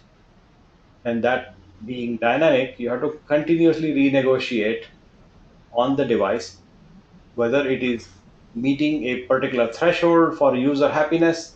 And if it goes below that, you just stop playing the video and say, check your internet connection, please, because it sucks. And so I will not lower my quality any further. Excuse me. I'll not lower my quality any further because it doesn't make sense to oh my God, excuse me. It doesn't make any sense to actually further lower the quality because it is going to be unusable. Excuse me. Oh my God. 4 in a row, man. Wow. So I think that's a good one to discuss. This usually happens. I was doing some research on Hulu, and this happens a lot on Hulu, especially if you're binge watching. The renegotiation after a while stops. Uh-huh. It just crashes and dies. You know why? Because Comcast bought Hulu. That's a bad joke, but I'm just. I believe it. I truly believe it. You believe? Okay. What's interesting, Neelish, is I had a cable company as a customer, and those guys are really bad. They are really bad. So yeah, I believe it. Yep. So this capability renegotiation is the idea that capability renegotiation. It happens in many, many cases, not just Netflix, by the way. You see it happening in FaceTime or Skype, right? These Mm-hmm. tools that you know use already. You will call somebody in a remote country. You will see that the quality will get bad a moment, and then the video quality might improve. You may not notice it if you don't have the eye. You have to actually know these things happen, and then you have to look for it, and then you have to have the eye to detect video defects, and then you can tell. Uh, it happens especially when you call a country like India. You can very easily tell that the renegotiation is happening, and it happens all the time. And every device will run those capability renegotiations across device to device. So you have the Skype here and the Skype here. They'll continuously renegotiate the available bandwidth and adjust the picture quality being sent on both directions, depending on the endpoint bandwidth. Here you can have an iPad, and on the other end you can have a PC, and they will automatically adjust. And the good thing is, in case of Skype to Skype communication, we know that the other device is also Skype, and so they know the codec, they know the video audio codec, the bitrate, and all the technologies are taken care of.